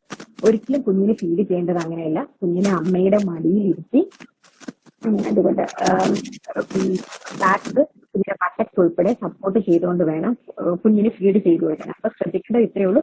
കുഞ്ഞിന്റെ വയറ് എപ്പോഴും അമ്മയുടെ വയറിനോട് ചേർന്നിരിക്കണം. കുഞ്ഞിന്റെ ഫേസ് അമ്മയുടെ ബ്രസ്റ്റ്, കുഞ്ഞിന്റെ മൗത്ത് അമ്മയുടെ ബ്രസ്റ്റിനോട് ചേർന്നിരിക്കണം. അതുപോലെ തന്നെ ഇതുകൊണ്ട് കുഞ്ഞിനെ എടുത്ത് കുനിഞ്ഞിരിക്കരുത്, കുഞ്ഞിനെ എടുത്ത് നമ്മളോട് ചേർത്ത് പിടിക്കുക. അതിന് ഏറ്റവും കംഫർട്ടബിൾ ആയിട്ടുള്ള പൊസിഷൻ എന്ന് പറഞ്ഞാൽ നമ്മളൊരു ചാരുള്ള കസേരയിൽ ഇരിക്കുക. ചാരുള്ള കസേരയിൽ എടുത്തിട്ട് ഫീഡിംഗ് പില്ലോസ് ഒക്കെ അവൈലബിൾ ആണ്. പക്ഷെ നമ്മൾ അത് വാങ്ങിച്ച് പൈസ ഒന്നും കളയണ്ട. നമ്മുടെ വീട്ടിലുള്ള സാധാരണ ഫീഡിംഗ് പില്ലോസ് യൂസ് ചെയ്താലും മതി. ഇതിന്റെ യൂസ് ചെയ്തില്ലെങ്കിലും കുഴപ്പമില്ല. കൈപ്പിടിയും ചാരുമുള്ള ഒരു കസേരയിൽ ഇരിക്കുക. എന്നിട്ട് പില്ലോസ് മടിയിൽ വെക്കുക. അതിന്റെ മേളിൽ കുഞ്ഞിനെ കിടത്തുക. കുഞ്ഞിനെ കിടത്തിയിട്ട് കുഞ്ഞിന്റെ തല നമ്മുടെ കൈയുടെ മേളിൽ വെക്കുക. കൈപ്പത്തി കൊണ്ട് നമ്മൾ കുഞ്ഞിന്റെ ബട്ടക്സിൽ പിടിക്കുക. ഏറ്റവും കംഫർട്ടബിൾ ആയ പൊസിഷൻ. അപ്പൊ നമുക്ക് ഒരു കൈ മാത്രം മതി കുഞ്ഞിനെ സപ്പോർട്ട് ചെയ്യാനായിട്ട്. മറ്റേ ഒരു കൈ വെച്ചിട്ട് നമുക്ക് എനിക്ക് ഈച്ച വരാനാണ് ഓടിക്കാം. അല്ലെങ്കിൽ ഒരു തുണി കുഞ്ഞിന്റെ മുഖത്തേക്ക് വീഴുന്നുണ്ട് എങ്കിൽ നമുക്കത് മാറ്റാനായിട്ട് പറ്റും. ഒരെണ്ണം ഒന്ന് ഫ്രീ ആയിട്ട് ഇടുവാണെങ്കിൽ. അതുപോലെ തന്നെ നമ്മൾ ഇങ്ങനത്തെ ഒരു പൊസിഷൻ കീപ്പ് ചെയ്യുകയാണെങ്കിൽ നമുക്ക് കുഞ്ഞിനോട് നോക്കി സംസാരിക്കാനായിട്ട് ഒരു അറ്റാച്ച്മെന്റ് ഉണ്ടാക്കിയെടുക്കാനായിട്ട് പറ്റും.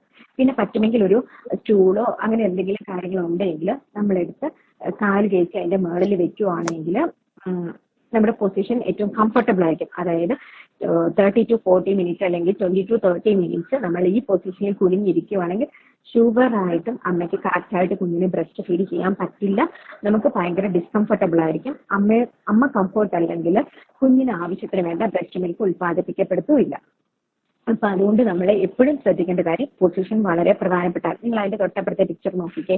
കുഞ്ഞിനെ എടുത്ത് വളരെ വിഷമിച്ചിരിക്കുന്ന ഒരമ്മ, നമുക്ക് മുട്ടിന് വേദനയായിരിക്കും, ബട്ടക്സിന് പെയിൻ ആയിരിക്കും, ഷോൾഡറിന് പെയിൻ ആയിരിക്കും, ബാക്ക് പെയിൻ ആയിരിക്കും. അപ്പം ഏറ്റവും കൂടുതൽ നമ്മൾ ശ്രദ്ധിക്കേണ്ടത് പൊസിഷൻ എന്ന് പറയുന്ന ഒരു ഇതാണ്. അത് 20 to 30 മിനിറ്റ്സ് നമ്മൾ ഈ ലെവലിൽ കീപ്പ് ചെയ്യാനായിട്ട് നമുക്ക് ബുദ്ധിമുട്ടാവും. അതുകൊണ്ട് പൊസിഷൻ വളരെ ഇമ്പോർട്ടന്റ് ആണ്. നെക്സ്റ്റ് എന്ന് പറയുന്നത് അറ്റാച്ച്മെന്റ്. നമ്മൾ രണ്ട് കാര്യങ്ങളാണ് നമ്മൾ പ്രഗ്നൻസിയിൽ ഏറ്റവും കൂടുതൽ ഫീഡിങ്ങിൽ ഏറ്റവും കൂടുതൽ ശ്രദ്ധിക്കുന്നത്. ഒന്നെന്ന് പറഞ്ഞാൽ പൊസിഷൻ, അത് അമ്മയും കുഞ്ഞും തമ്മിലുള്ള അലൈൻമെന്റ്. രണ്ടാമത്തേതാണ് അറ്റാച്ച്മെന്റ് എന്ന് പറയുന്നത്. അറ്റാച്ച്മെന്റിൽ വരുന്നത് കുഞ്ഞിന്റെ വായും അമ്മയുടെ ബ്രസ്റ്റും തമ്മിലുള്ള ഒരു അലൈൻമെന്റിനെയാണ് നമ്മൾ അറ്റാച്ച്മെന്റ് എന്ന് പറയുന്നത്. അതായത് ഫസ്റ്റ് പിക്ചർ നോക്കിക്കേ, കറക്റ്റ് അറ്റാച്ച്മെന്റും രണ്ടാമത്തേത് കൊടുക്കുന്നത് ഇൻകറക്റ്റ് അറ്റാച്ച്മെന്റും. ആ അറ്റാച്ച്മെന്റ് കറക്റ്റ് ആവണോ എന്ന് നമ്മൾ നോക്കുന്നത് കുഞ്ഞിന്റെ താടി അമ്മയുടെ ബ്രസ്റ്റിൽ അമർന്നിരിക്കണം. ആദ്യത്തെ പിക്ചറിൽ കുഞ്ഞിന്റെ താടി അമ്മയുടെ ബ്രസ്റ്റിൽ അമർന്നിരിപ്പുണ്ട്. പിന്നെ താഴത്തെ ചുണ്ട് മലർക്കെ തുറന്നിരിക്കണം. ആദ്യത്തേതിലുണ്ട്, രണ്ടാമത്തേതിലില്ല. പിന്നെ കുഞ്ഞിന്റെ വായ നല്ലപോലെ തുറക്കണം. ആദ്യത്തേല് കുഞ്ഞിന്റെ വാ നല്ലപോലെ തുറന്നിരിപ്പുണ്ട്, രണ്ടാമത്തേല് കുഞ്ഞിന്റെ വാ വളരെ കുറച്ചു മാത്രമേ തുറന്നിട്ടുള്ളൂ. അതുപോലെ തന്നെ ഈ ബ്രസ്റ്റിന്റെ നിബിളിന്റെ ചുറ്റുമുള്ള ഏരിയോള എന്ന് പറയുന്ന ഭാഗം, ആ കറുത്ത ഭാഗം പരമാവധി കുഞ്ഞിന്റെ വായിലായിരിക്കണം. കൂടുതലും അടിഭാഗം കൂടുതലും കുഞ്ഞിന്റെ വായിലായിരിക്കുക. ഇതാണ് കറക്റ്റ് അറ്റാച്ച്മെന്റ് എന്ന് പറയുന്നത്.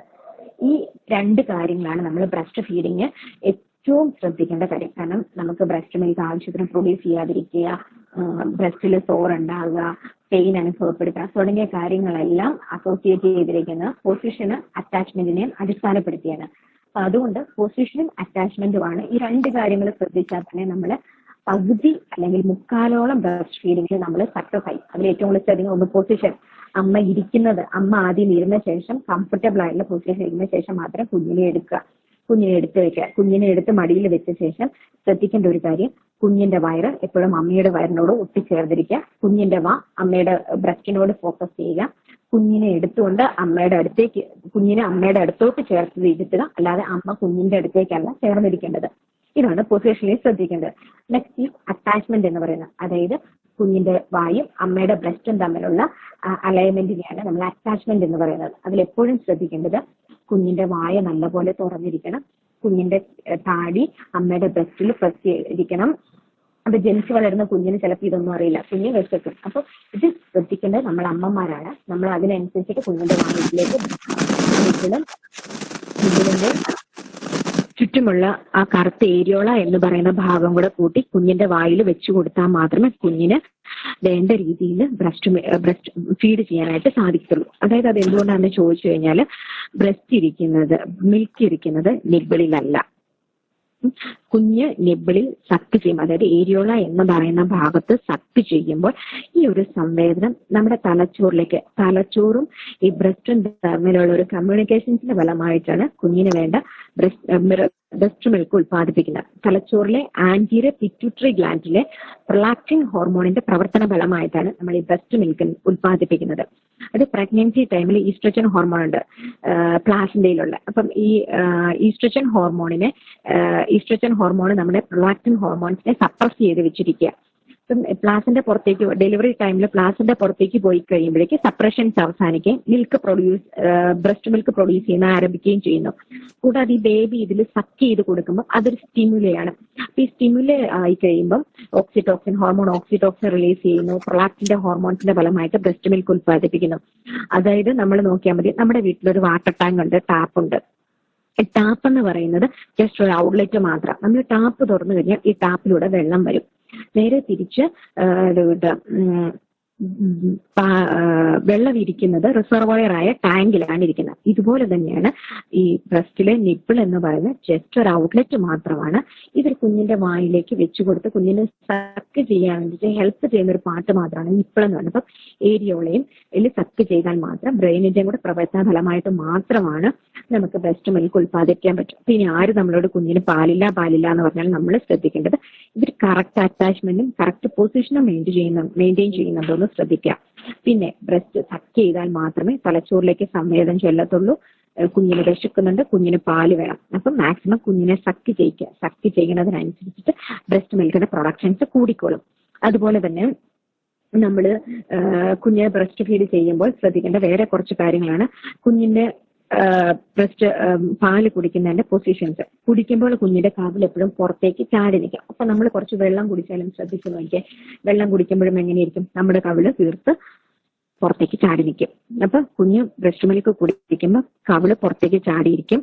പിന്നെ കുറച്ചു നേരത്തേക്ക് പാല് ഇറക്കാൻ വേണ്ടിയിട്ട് കുറച്ചു നേരം പാല് കൂടി നിർത്തും. പിന്നെ കൊച്ചു ശ്വാസം എടുക്കും. അതായത് സക്ക്, സ്വാളോ, ബ്രീത്ത്, ഈ 3 കുഞ്ഞ് ബ്രസ്റ്റ് ഫീഡിങ്ങിന്റെ സമയത്ത് കുഞ്ഞ് ചെയ്യുന്നത്. അപ്പം ആദ്യമേ കുഞ്ഞിന്റെ കവിള് വീർത്ത പോലെ തോന്നുക, പിന്നെ പാലിറക്കുക, ശ്വാസം എടുക്കുക. അപ്പൊ ചിലപ്പോൾ നമ്മൾ തെറ്റിദ്ധരിക്കും, കുഞ്ഞു ഉറങ്ങിയോ എന്ന് നോക്കി നമ്മളൊന്ന് കുഞ്ഞിനെ തട്ടി നോക്കും. അപ്പൊ കുഞ്ഞിനതൊരു ഡിസ്റ്റർബൻസ് ആവും. അപ്പൊ ഒരിക്കലും അങ്ങനെ ചെയ്യാതിരിക്കാനായിട്ട് നോക്കുക. സക്ക്, സ്വാളോ, ബ്രീത്ത്, ഈ 3 കാര്യമാണ് കുഞ്ഞിന്റെ ബ്രസ്റ്റ് ഫീഡിങ്ങിലുള്ളത്. അപ്പം അതിലൊരു കുറച്ച് ടൈം എല്ലാത്തിലും ഒരു ടൈം എടുത്തിട്ടാണ് ചെയ്യുന്നത്. അപ്പം അതിൻ്റെതായ ഒരു ഡിലേ നമുക്ക് ഇതിൽ കാണാനായിട്ട് സാധിക്കും. അപ്പം അറ്റാച്ച്മെന്റ് പൊസിഷനും നമ്മൾ കൃത്യമായിട്ട് നോക്കുക. കുഞ്ഞിന് ജനിച്ച ഉടനെ തന്നെ ബ്രസ്റ്റ് മിൽക്ക് കണ്ടിന്യൂസ് ആയിട്ട് കൊടുത്തു തുടങ്ങുന്നതിനനുസരിച്ചിട്ട് നമ്മൾ കുഞ്ഞിന് അല്ലെങ്കിൽ അമ്മയ്ക്ക് ആവശ്യത്തിന് മുലപ്പാൽ ഉത്പാദിപ്പിക്കാനായിട്ട് സാധിക്കും. ആരും വിഷമിക്കേണ്ട, എനിക്ക് ബ്രസ്റ്റ് മിൽക്ക് ഇല്ല, എനിക്ക് ബ്രസ്റ്റ് മിൽക്ക് ഉത്പാദിപ്പിക്കാൻ സാധിക്കില്ല, ഇങ്ങനെ ഒന്നും ആരും വിചാരിക്കേണ്ട. എല്ലാ അമ്മമാരെ കൊണ്ടും ഇതിനെ സാധിക്കത്തുള്ളൂ. അതിന് നമ്മൾ ഏറ്റവും കൂടുതൽ ശ്രദ്ധിക്കേണ്ടത് കുഞ്ഞിന് ബ്രസ്റ്റ് മിൽക്ക് കൊടുത്തു തുടങ്ങുക എന്നുള്ള പറയുന്ന കാര്യമാണ് ശ്രദ്ധിക്കേണ്ടത്. പിന്നെ അടുത്തതായിട്ട് എല്ലാവർക്കുമുള്ള സംശയമാണ്, മാഡം നെക്സ്റ്റ് അടുത്തതായിട്ടുള്ള ഒരു കാര്യമാണ് നമ്മൾ കുഞ്ഞിന് എപ്പോൾ പാല് കൊടുക്കണം, എത്ര ഫ്രീക്വൻസിയിൽ നമ്മൾ കുഞ്ഞിന് പാല് കൊടുക്കണം എന്നുള്ളതൊക്കെ പല ആൾക്കാർക്കും തോന്നുന്ന സംശയങ്ങളാണ്. ഇപ്പൊ ഞാൻ കൊടുത്ത പാല് മതിയായോ, അല്ലെങ്കിൽ എന്റെ കുഞ്ഞിന് വയറ് നിറഞ്ഞോ, ഇങ്ങനത്തെ പല സംശയങ്ങൾ അമ്മമാർക്കുണ്ട്. എനിക്ക് ആവശ്യത്തിന് പാലില്ലേ. അപ്പം നമ്മൾ ശ്രദ്ധിക്കേണ്ട ഒരു കാര്യം എന്താണെന്ന് വെച്ചാൽ, കുഞ്ഞിന് എപ്പോഴൊക്കെ ആവശ്യമുണ്ടോ അപ്പോഴൊക്കെ നമ്മൾ ഫീഡ് ചെയ്യുക. ഡിമാൻഡ് ഫീഡിങ് എന്ന് പറയും. കുഞ്ഞ് കരഞ്ഞ കുഞ്ഞിന് അപ്പോഴേ പാല് കൊടുക്കുക.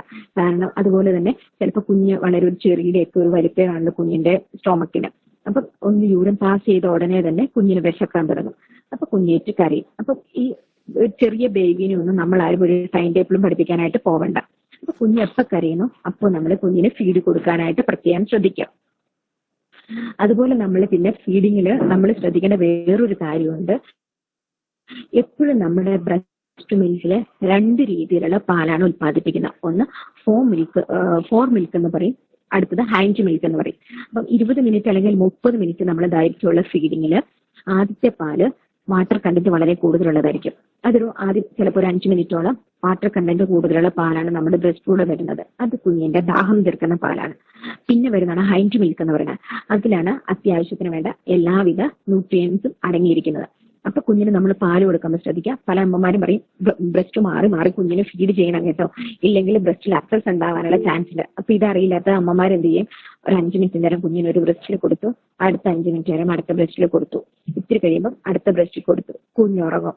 അപ്പം കുഞ്ഞിന് ആവശ്യത്തിന് ഫീഡും ചെയ്യുന്നുണ്ട്, കുഞ്ഞും യൂറിനും പോകുന്നുണ്ട്. അപ്പൊ കുഞ്ഞിന് വേണ്ട പോഷകങ്ങളൊക്കെ കിട്ടിക്കാണും എന്ന് വിചാരിക്കും. പക്ഷെ ആക്ച്വലി നമ്മൾ ബ്രസ്റ്റ് ഫീഡ് ചെയ്യേണ്ടത് എങ്ങനെയാണെന്ന് ചോദിച്ചാൽ, ഒരു ബ്രസ്റ്റില് കംപ്ലീറ്റ് പാല് തീർന്ന ശേഷം മാത്രമേ, അതായത് അമ്മയ്ക്ക് ഫീൽ ചെയ്യും ബ്രസ്റ്റ് ലൂസാണ് എന്നുള്ളത്. അപ്പം ആ ലൂസ് ആവണത് വരെ കുഞ്ഞിന് പാല് കൊടുക്കുക. ചിലപ്പോൾ ഒരു ബ്രസ്റ്റിലെ പാല് കൊടുത്തു കഴിയുമ്പോൾ തന്നെ കുഞ്ഞിന് വിശപ്പ് തീരും.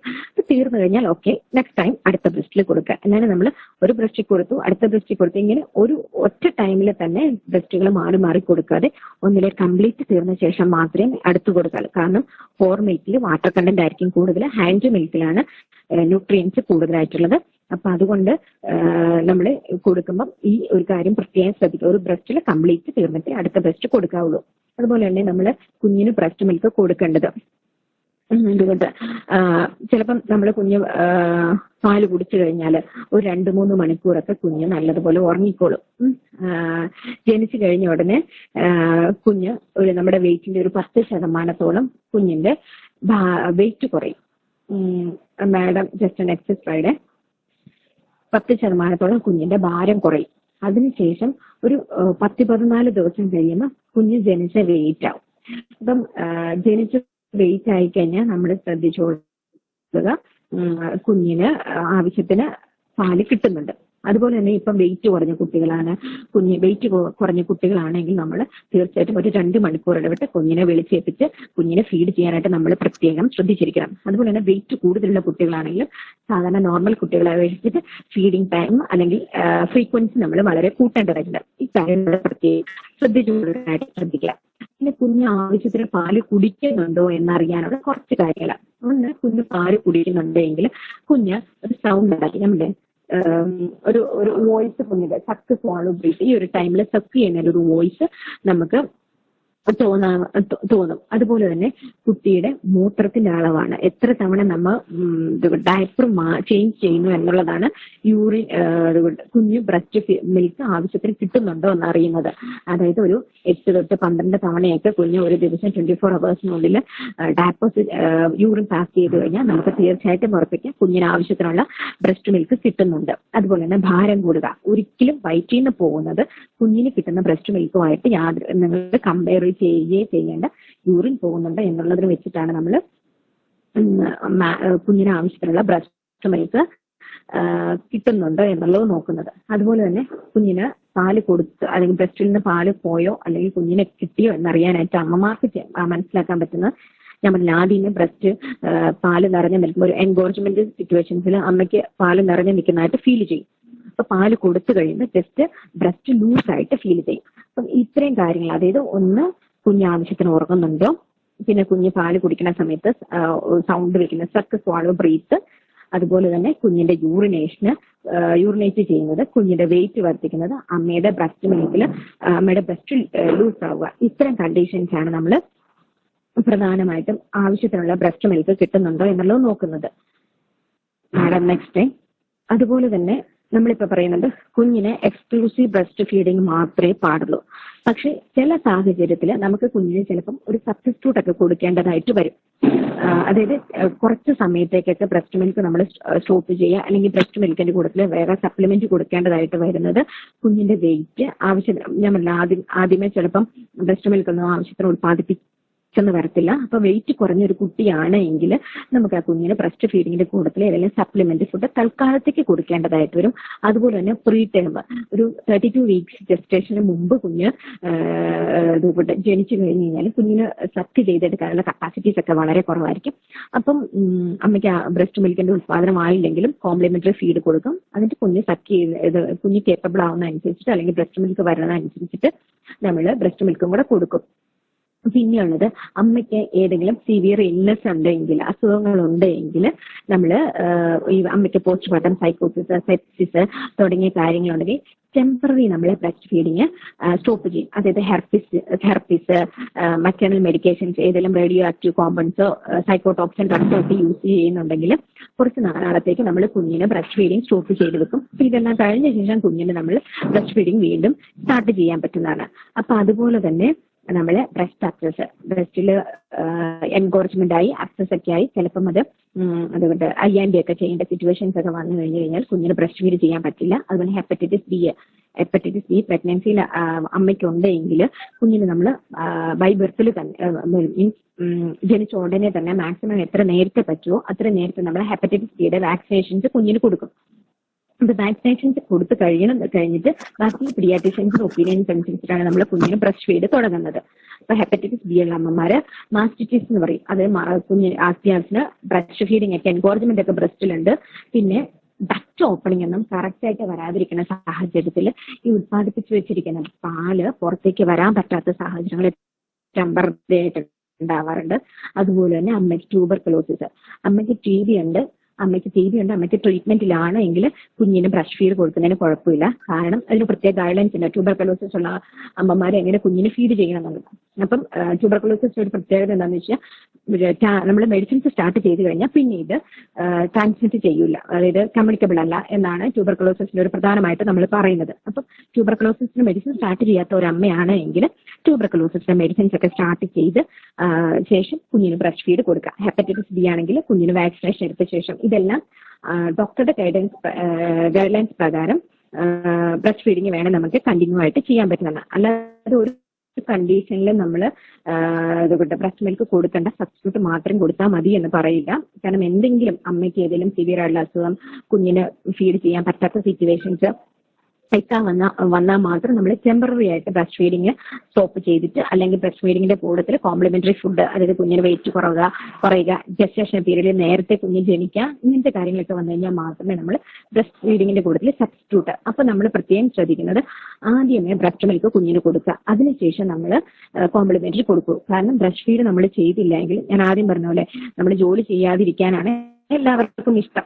അപ്പം കുഞ്ഞിന്റെ കാര്യത്തിലും ഇത് തന്നെ. അപ്പം സക്ക് ചെയ്യാതെ കുഞ്ഞിനെ കിട്ടി തുടങ്ങിക്കഴിഞ്ഞാൽ പിന്നെ കൊച്ചൊരിക്കലും സക്ക് ചെയ്യില്ല, അപ്പം ബ്രസ്റ്റ് മിൽക്കും വരില്ല. അപ്പൊ അതുകൊണ്ട് ആദ്യമേ സക്ക് ചെയ്തിട്ട് ശേഷം മാത്രമേ നമ്മൾ എപ്പോഴും കോംപ്ലിമെന്ററി ഫുഡ് കിട്ടത്തുള്ളൂ. അപ്പൊ ഇതാണ് നമ്മൾ പ്രത്യേകം അറിഞ്ഞിരിക്കേണ്ട വേറൊരു കാര്യം. ബാക്കി ഒരു കണ്ടീഷൻസിൽ നമ്മൾ ബ്രസ്റ്റ് മിൽക്ക് അല്ലാതെ വേറൊന്നും കുഞ്ഞിന് നമ്മൾ കൊടുക്കത്തില്ല. Madam next. അതുപോലെ തന്നെയാണ് നമ്മൾ പ്രഗ്നൻസിയിലുള്ള ബ്രസ്റ്റിലെ ചേഞ്ചസ്, ബ്രസ്റ്റിൽ ഉണ്ടാവുന്ന ചേഞ്ചസിലാണ് പ്രത്യേകം ചോദിച്ചാൽ, ഒന്ന് നമ്മൾ സാധാരണ ഉള്ളതിലും 1.5 സൈസ് ഇൻക്രീസ് ചെയ്യും നമ്മുടെ ബ്രസ്റ്റ് പ്രഗ്നൻസിയിൽ. ആദ്യത്തെ 3-4 മാസം ഇവിടെ നല്ല സോഫ്റ്റ് ആയിരിക്കും. പിന്നെ കുറച്ച് കഴിയുമ്പോൾ ആ സോഫ്റ്റ്നെസ് ഒക്കെ കുറയും. അപ്പൊ ബ്രസ്റ്റിൽ നല്ലൊരു സൈസിലും ടെൻഡർനെസ്സിലും ഒക്കെ ഒരു ചേഞ്ച് വരും. അതുപോലെ തന്നെ നിപ്പിളിന് ചുറ്റുമുള്ള ഏരിയോള എന്ന് പറയുന്ന ഭാഗവും കുറച്ചുകൂടെ ഡാർക്ക്നെസ് ആയിട്ട് കുറച്ചുകൂടെ പ്രൊമിനന്റ് ആയിട്ട് വരും. പിന്നെയുള്ളതാണ് കൊളസ്ട്രം ലീക്കിങ്. നമ്മുടെ അടുത്ത് വരുന്ന ചില ആൾക്കാർ പറഞ്ഞത് ഇപ്പൊ ചെറിയൊരു സെക്രീഷൻസ് വരുന്നുണ്ട്, ഇത് വല്ല കുഴപ്പമുണ്ടോ? ഒരു വിധത്തിലും പേടിക്കേണ്ട, ഇതൊന്നും പ്രഗ്നൻസിയിൽ ഉണ്ടാകുന്ന സ്വാഭാവികമായ ഒരു കാര്യമാണ്. അതിന് കൊളസ്ട്രം ലീക്കേജ് എന്നാണ് പറയുന്നത്. അപ്പം നമ്മൾ പ്രഗ്നൻസിയുടെ ലാസ്റ്റ് സ്റ്റേജിലൊക്കെ നമ്മുടെ ബ്രസ്റ്റ് മിൽക്കിന്റെ പ്രൊഡക്ഷൻസ് ഒക്കെ സ്റ്റാർട്ട് ചെയ്യാൻ തുടങ്ങിയിരിക്കും. അപ്പൊ ചെറുതായിട്ട് ബ്രസ്റ്റ് മിൽക്ക് കൊളസ്ട്രം ലീക്ക് ചെയ്ത് വരും. അപ്പൊ ഇതാണ് ഡിസ്ചാർജ്, ബ്രസ്റ്റിൽ നിന്നുള്ള ഡിസ്ചാർജ് ആയിട്ട് ഫീൽ ചെയ്യുന്നത്. അപ്പൊ ഇതൊരിക്കലും പേടിക്കേണ്ട കാര്യമില്ല. അത് നമ്മൾ ചെയ്യേണ്ടതെന്ന് വെച്ചാൽ ഹൈജീൻ മെയിൻറ്റെയിൻ ചെയ്യാനായിട്ട് ഏതെങ്കിലും ഡിസ്പോസിബിൾ പാഡ്സോ അല്ലെങ്കിൽ കോട്ടൺ പാഡോ ഒക്കെ നമ്മൾ യൂസ് ചെയ്യുക. ഒരിക്കലും ഇത് നമ്മൾ ഞെക്കിയെടുത്ത് എക്സ്പ്രസ് ചെയ്ത് പമ്പ് ഔട്ട് ചെയ്യാനായിട്ട് നമ്മൾ മെനക്കെടെ ചെയ്യരുത്. കാരണം ഇത് നോർമൽ ഒരു പ്രോസസ്സാണ് കൊളസ്ട്രം ലീക്കേജ് എന്ന് പറയുന്നത്.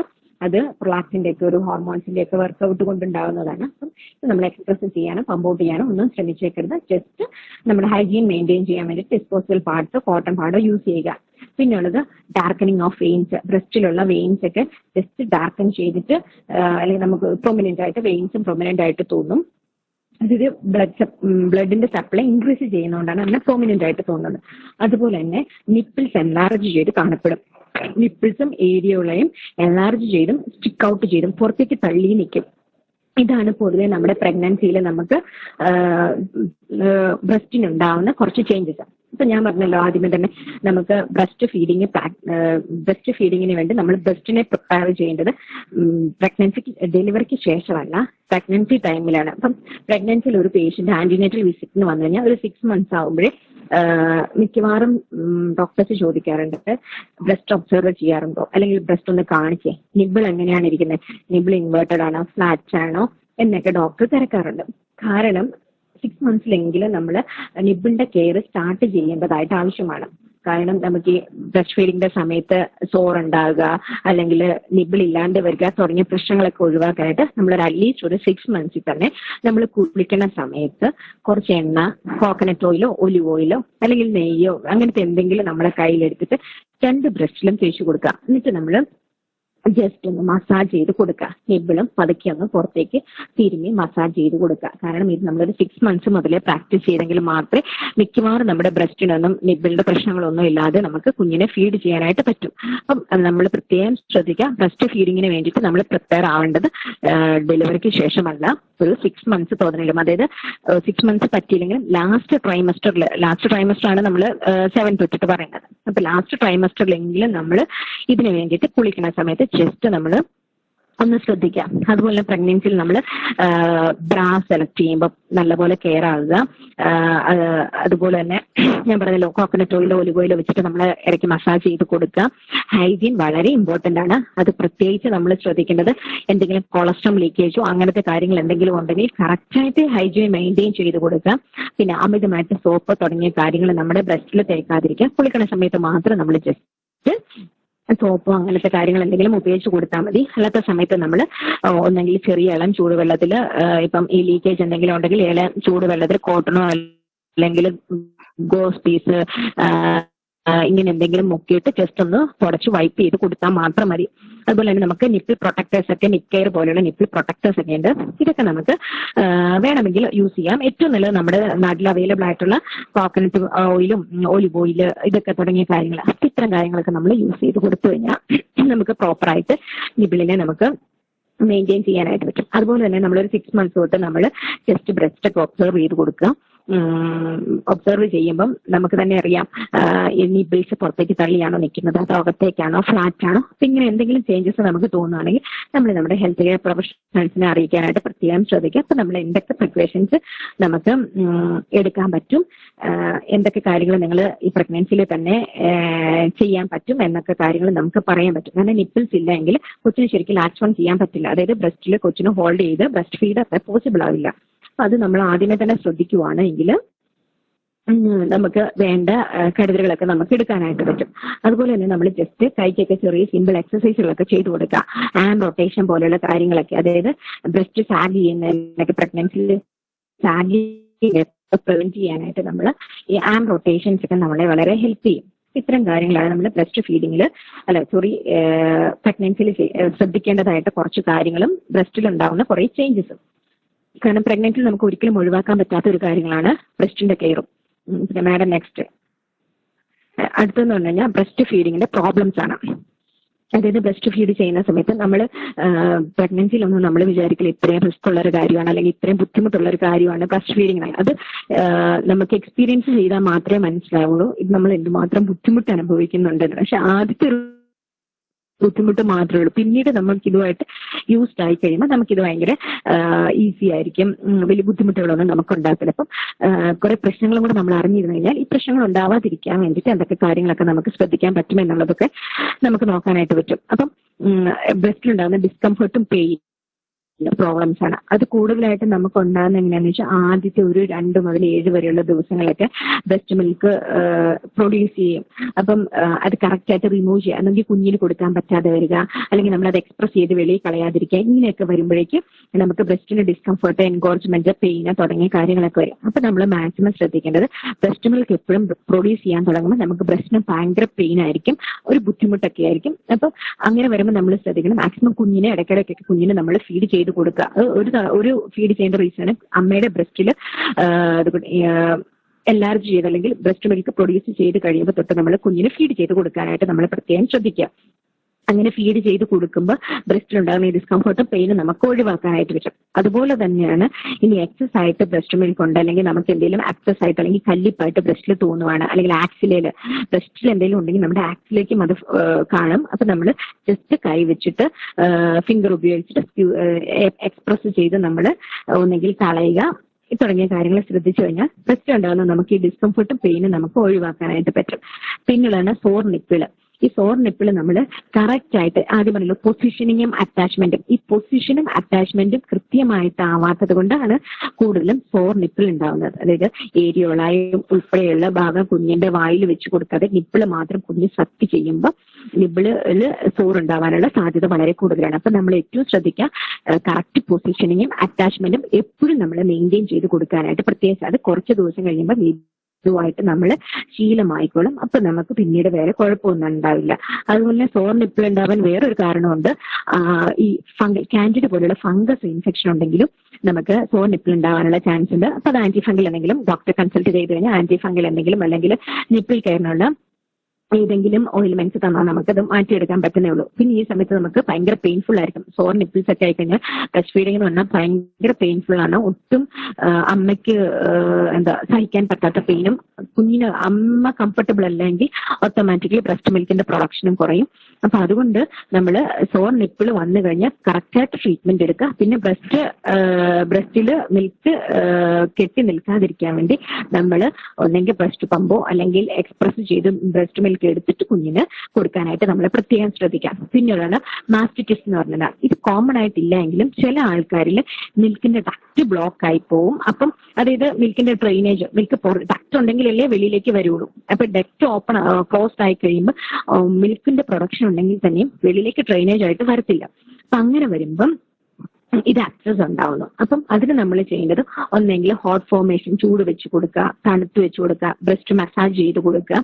വീട്ടിലാണെങ്കിൽ നമ്മൾ ഇങ്ങനത്തെ കാര്യങ്ങളൊക്കെ ചെയ്യാം. എന്നിട്ട് ബ്രസ്റ്റ് നമുക്ക് എക്സ്പ്രസ് ചെയ്ത് കൊടുക്കാൻ പറ്റുമോ എന്ന് നോക്കാം. എക്സ്പ്രസ് ഒന്നും ആവുന്നില്ല, കണ്ടീഷൻസ് കുറച്ചുകൂടെ വേഴ്സ് ആവുകയാണെങ്കിൽ നമ്മൾ എത്രയും പെട്ടെന്ന് ഡോക്ടേഴ്സിനെ പോയി കാണാനായിട്ട് പ്രത്യേകം ശ്രദ്ധിക്കുക. ചിലപ്പം ഇതിനനുസരിച്ചിട്ട് ട്രീറ്റ്മെന്റുകളൊക്കെ വേറെ കൂടുതലായിട്ട് വേണ്ടി വരും. അപ്പം ബ്രസ്റ്റ് മിൽക്ക് ഉണ്ട് പക്ഷെ പുറത്തേക്ക് വരുന്നില്ലെങ്കിൽ നമ്മൾ ഇത്തരം കാര്യങ്ങൾ ചൂട് പിടിച്ചു കൊടുക്കുക, തണുപ്പ് ചെയ്ത് കൊടുക്കുക, മസാജ് ചെയ്ത് കൊടുക്കുക, എക്സ്പ്രസ് ചെയ്യുക. ഇതൊക്കെ കഴിഞ്ഞിട്ടൊന്നും ശരിയായില്ലെങ്കിൽ തീർച്ചയായിട്ടും നമ്മളൊരു എക്സ്പെർട്ട് ഡോക്ടറെ കൺസൾട്ട് ചെയ്യാനായിട്ട് നമ്മൾ പ്രത്യേകം ശ്രദ്ധിച്ചു കൊടുക്കുക.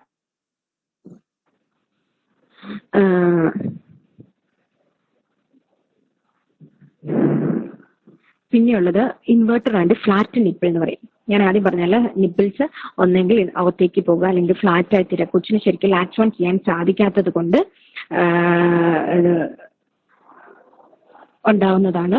അതുകൊണ്ട് ഇൻവേർട്ടർ നിപ്പിളും ഫ്ലാറ്റ് നിപ്പിളിനും പ്രശ്നം തന്നെ കൊച്ചിന് കറക്റ്റായിട്ട് ലാച്ച് ഓൺ ചെയ്യാൻ പറ്റാതെ വരുമ്പം സക്ക് ചെയ്യാനായിട്ട് പറ്റാതെ വരുമ്പം ബ്രസ്റ്റ് മിൽക്ക് കൃത്യമായിട്ട് ഉത്പാദിപ്പിക്കപ്പെടാതെ വരും. ഇങ്ങനെയുള്ള കാര്യത്തിൽ നമ്മൾ ആന്റിനേറ്റൽ സമയത്ത് തന്നെ ആന്റിനേറ്റൽ കാലഘട്ടത്തിൽ തന്നെ നമ്മൾ നോക്കി അതിന് വേണ്ട കാര്യങ്ങൾ ചെയ്തു കൊടുക്കുകയാണെങ്കിൽ നിപ്പിൾസ് ഇൻവേർട്ടഡ് ആണെങ്കിലും ഫ്ലാറ്റ് ആണെങ്കിലും നമുക്ക് അതിന് വേണ്ട കരുതലുകളൊക്കെ എടുക്കാൻ പറ്റും. പിന്നുള്ളത് കുഞ്ഞ് മൾട്ടിപ്പിൾ ബർത്ത്, ഒന്നിലധികം കുട്ടികളൊക്കെ ഉണ്ടായി കഴിഞ്ഞു കഴിഞ്ഞാൽ ചിലപ്പോൾ നമുക്ക് ഒരേ സമയം കുഞ്ഞിനെ ഫീഡ് ചെയ്യാനുള്ള ബുദ്ധിമുട്ടുകൾ കാണും. അതുപോലെ തന്നെ പ്രീ ടേം ബേബി, കുഞ്ഞിന് മാസം തികയാതെ ഡെലിവറി ഒക്കെ ആണെങ്കിൽ കുഞ്ഞിന് സക്ക് ചെയ്യാനുള്ള ബുദ്ധിമുട്ടുകളുണ്ട്. പിന്നെ ഡൗൺ സിൻഡ്രോം ക്ലെഫ്റ്റ് ലിപ്പും പാലറ്റ് തുടങ്ങിയ കാര്യങ്ങളൊക്കെ ആണെങ്കിൽ കുഞ്ഞിന് സക്ക് ചെയ്യാനും അതുപോലെ തന്നെ സക്ക് ചെയ്യുമ്പം ആവശ്യത്തിൽ കൂടുതൽ എയറൊക്കെ ചെല്ലുക തുടങ്ങിയ പ്രശ്നങ്ങളൊക്കെ വരും. ഇങ്ങനെയുള്ള കുട്ടികൾക്കൊക്കെ നമ്മൾ എക്സ്ട്രാക്ട് ചെയ്തെടുത്തിട്ട് എക്സ്പ്രസ് ചെയ്തെടുത്തിട്ട് നമ്മൾ കുഞ്ഞിന് അഡീഷണൽ കൊടുക്കുന്നതാണ് നല്ലത്. എപ്പോഴും ബോട്ടിൽ ഫീഡിങ്ങിനേക്കാളും നല്ലത് നമ്മൾ പാലടയോ സ്പൂണോ വെച്ചിട്ട് കുഞ്ഞിന് കോരി കൊടുക്കുന്നതാണ് ഏറ്റവും കംഫർട്ടബിൾ. കാരണം നമ്മൾ ബോട്ടിൽ ഫീഡിങ് അധികം പ്രോത്സാഹിപ്പിക്കാറില്ല.